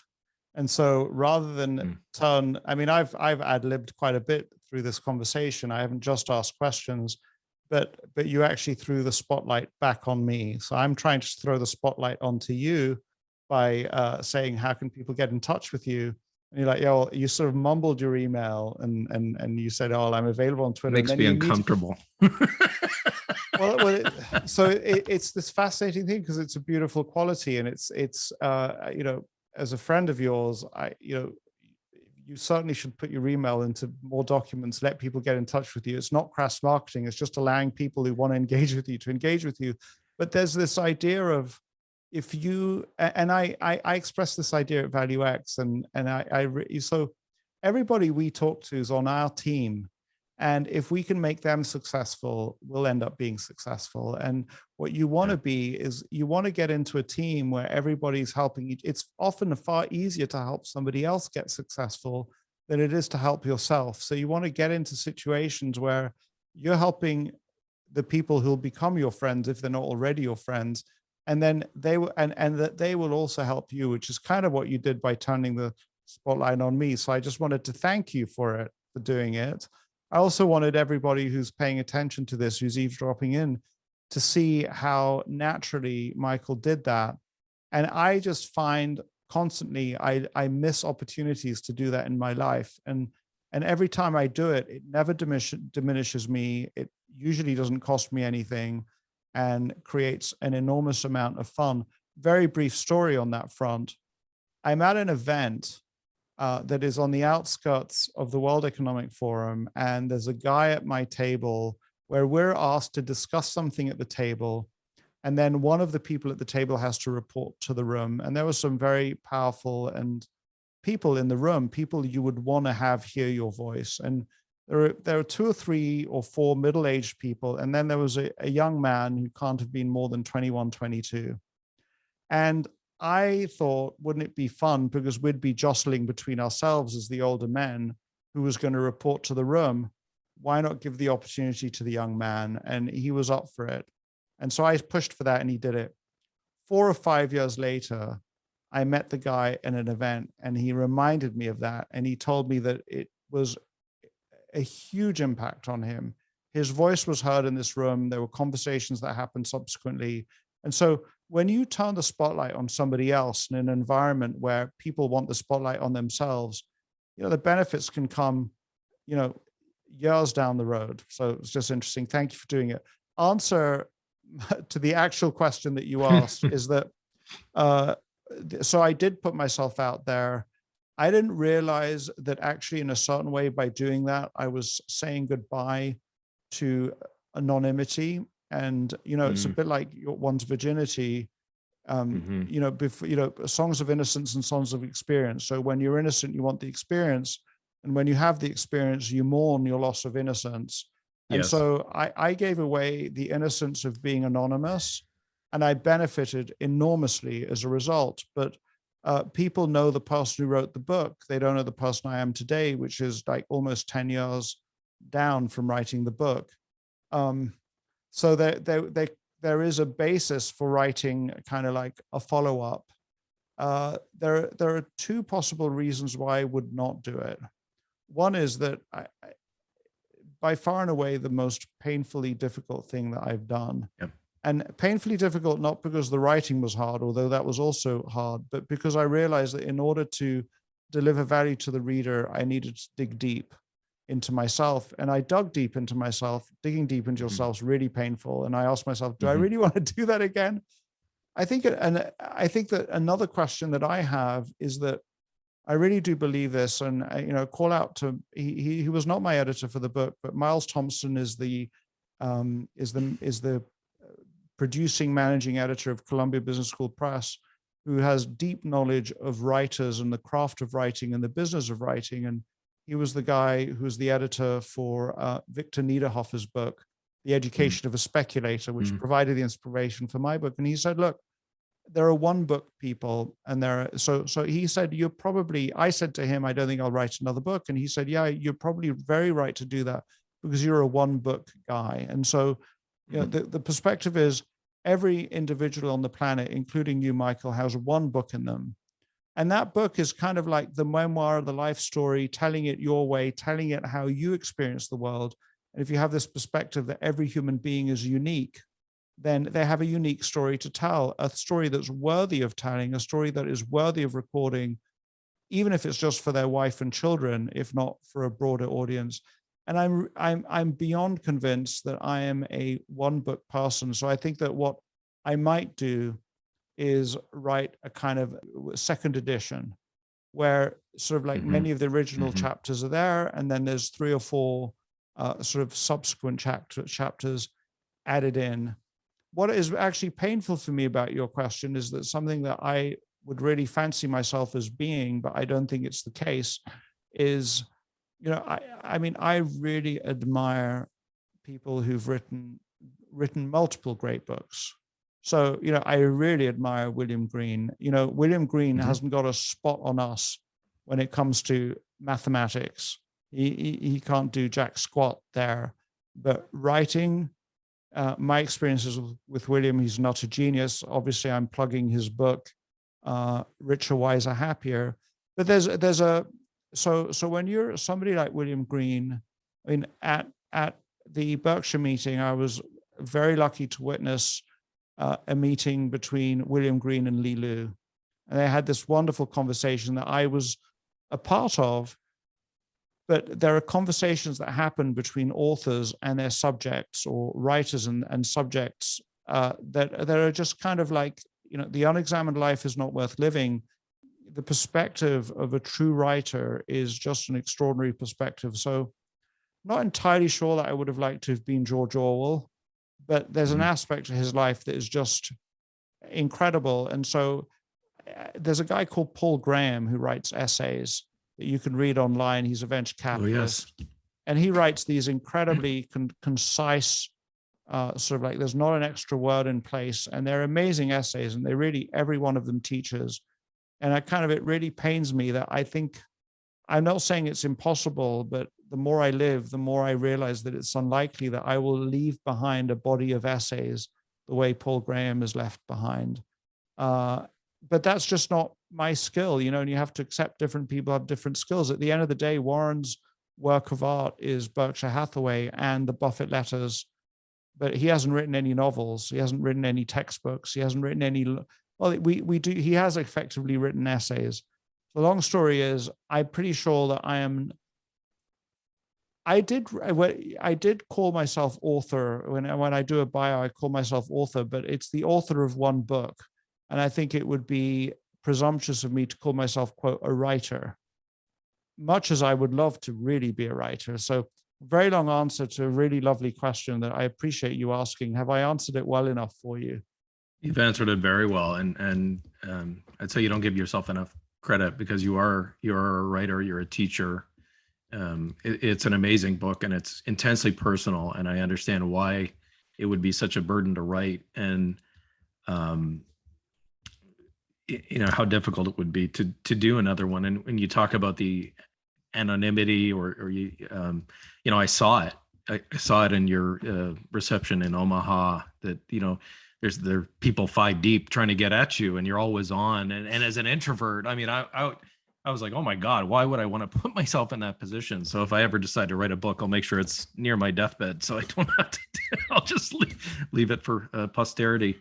But you're writing in a different way when you think of what you're doing with ValueX and the community that you're fostering.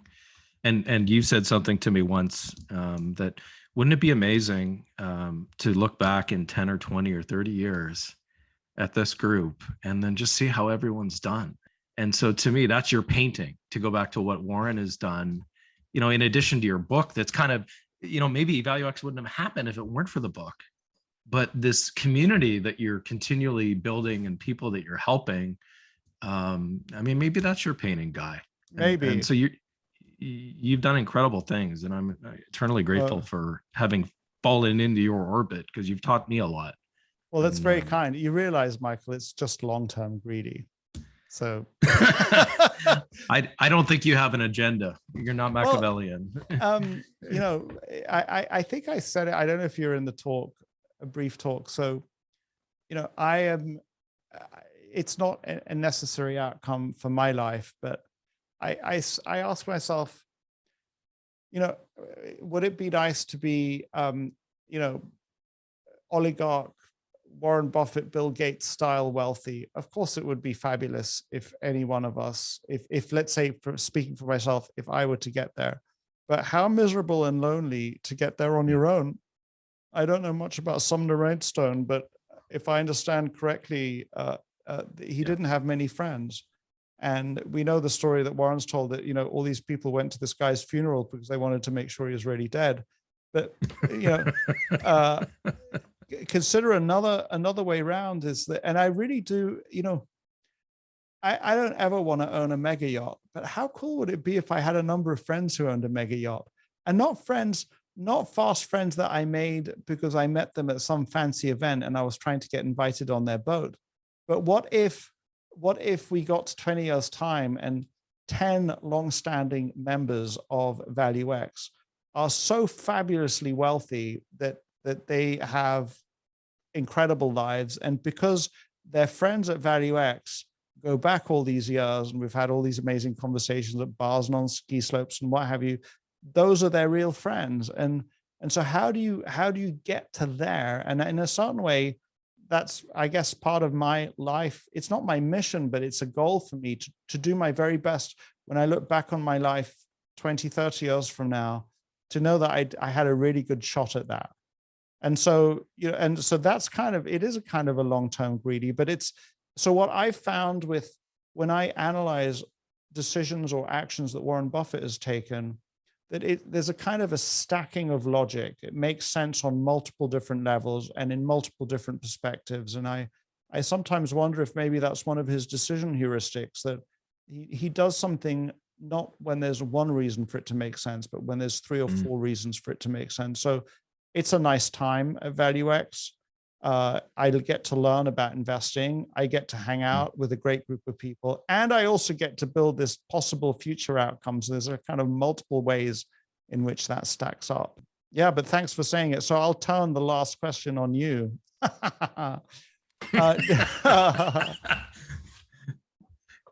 So do you think that you will ever write a book? I don't know. First, I have to convince myself that I have something intelligent to say and worth sharing. I'm a bit impish, and I have so many stories from our investment banking days, and I tell them to my daughter once she's an adult, and some of the students. I don't know. I don't have any dying need to do it, but maybe someday. I'm not sure yet. I'm not sure where my journey will take me and whether or not there'll be a time in my life to do it. I'm not going to do it now because I'm busy with my business, and I've had many other sidetracks and projects in my life. But for now, I'm focused on building the company. But I don't know. I'd say I never say never, because I like to write. So I don't know. So I'll share this with you, and this is going to be my closing thought, and then you can have a closing thought, and then we'll shut this down, because we could be here a long time. Is that so I don't know where. So it's in around David Perel. There's another guy, Tiago Forte, who's got a whole bunch of intellectual content around what he calls building a second brain, and the idea that so there's a whole bunch of thinking in that, which I feel like I need to be respectful of various people's time, so I don't want to go into it. But one of the key things that I've learned is that as I go around collecting notes, learning about different things, I need to be a bit like a squirrel who hides away nuts, in that I have to take care of my future self, and my future self wants to come across certain things. So something that I will do is I'll rip out one page, or I'll rip out the balance sheet, income statement, cash flow statement of an annual report that I'm reading, and put it in a pile to be read in 6 months. I know I'm going to come back to it in 6 months' time. And so I was talking to somebody who's having a particularly difficult time recently, and one of the things I told them to do is just write something about your experience for your future self, because your future self will want to know how you felt, and will want to see a record of how you were during this period. And if you don't write it, you'll never be able to recreate it. So my kind of exhortation to you is, in creating the richest possible future, what you might want to do is, without the intent of setting the goal of writing a book, but to create optionality for your future self, write an occasional diary of thoughts as they come out, which aren't well enough focused to turn into a Visa research report or an investor letter, because your future self may well be able to raid that material for the book that you might write. So there's my exhortation to you in your closing thought. I will now. Suggestion. Yeah. So I'm now going to say thank you so much for following my mind in the various places that it goes. It's been a real delight to talk to you. I really enjoy the fact that I've managed to corner this introvert who doesn't like talking very much, and here we are. We got him live. So thank you for doing it. It doesn't come easily to you, so I really appreciate it. No, it doesn't. Well, and I appreciate everything that you've done for me. I think I said when we were in Dubai that my life is better for having met you and the group of people around you and what you've created, and dragging me out of my cave. So Guy, you're just a terrific person, and thank you for everything. And if I can ever help you, and I'm sure there are people clamoring to help you because you're so generous. So you help me just by being yourself, because it goes both ways, and very genuinely, there are all sorts of aspects of my mind and my existence in the world that's reinforced by being around you. And so, just by being yourself. And I think that I want to just leave the last word to your wonderful daughter. So she made a huge impression on me. Self-confident, intelligent, interested, not fazed by all those people in the room, proud of her father, but also an independent personality. There was a lot of very, very positive stuff going on there. So I just wanted to, it was something that I learned at the meeting, and it brings me to the very end of War and Peace with Leo Tolstoy, where he's gone through this huge ranging history of the Napoleonic Wars and these different families and changes, and then the sweep of history. But at the end of the day, what he writes about is the happiness of the home and family life with the wife that loves you. And so in a certain way, none of that counts if you don't have the strong family relations that you clearly do. So life is good. thank you, Michael. Thank you, Guy.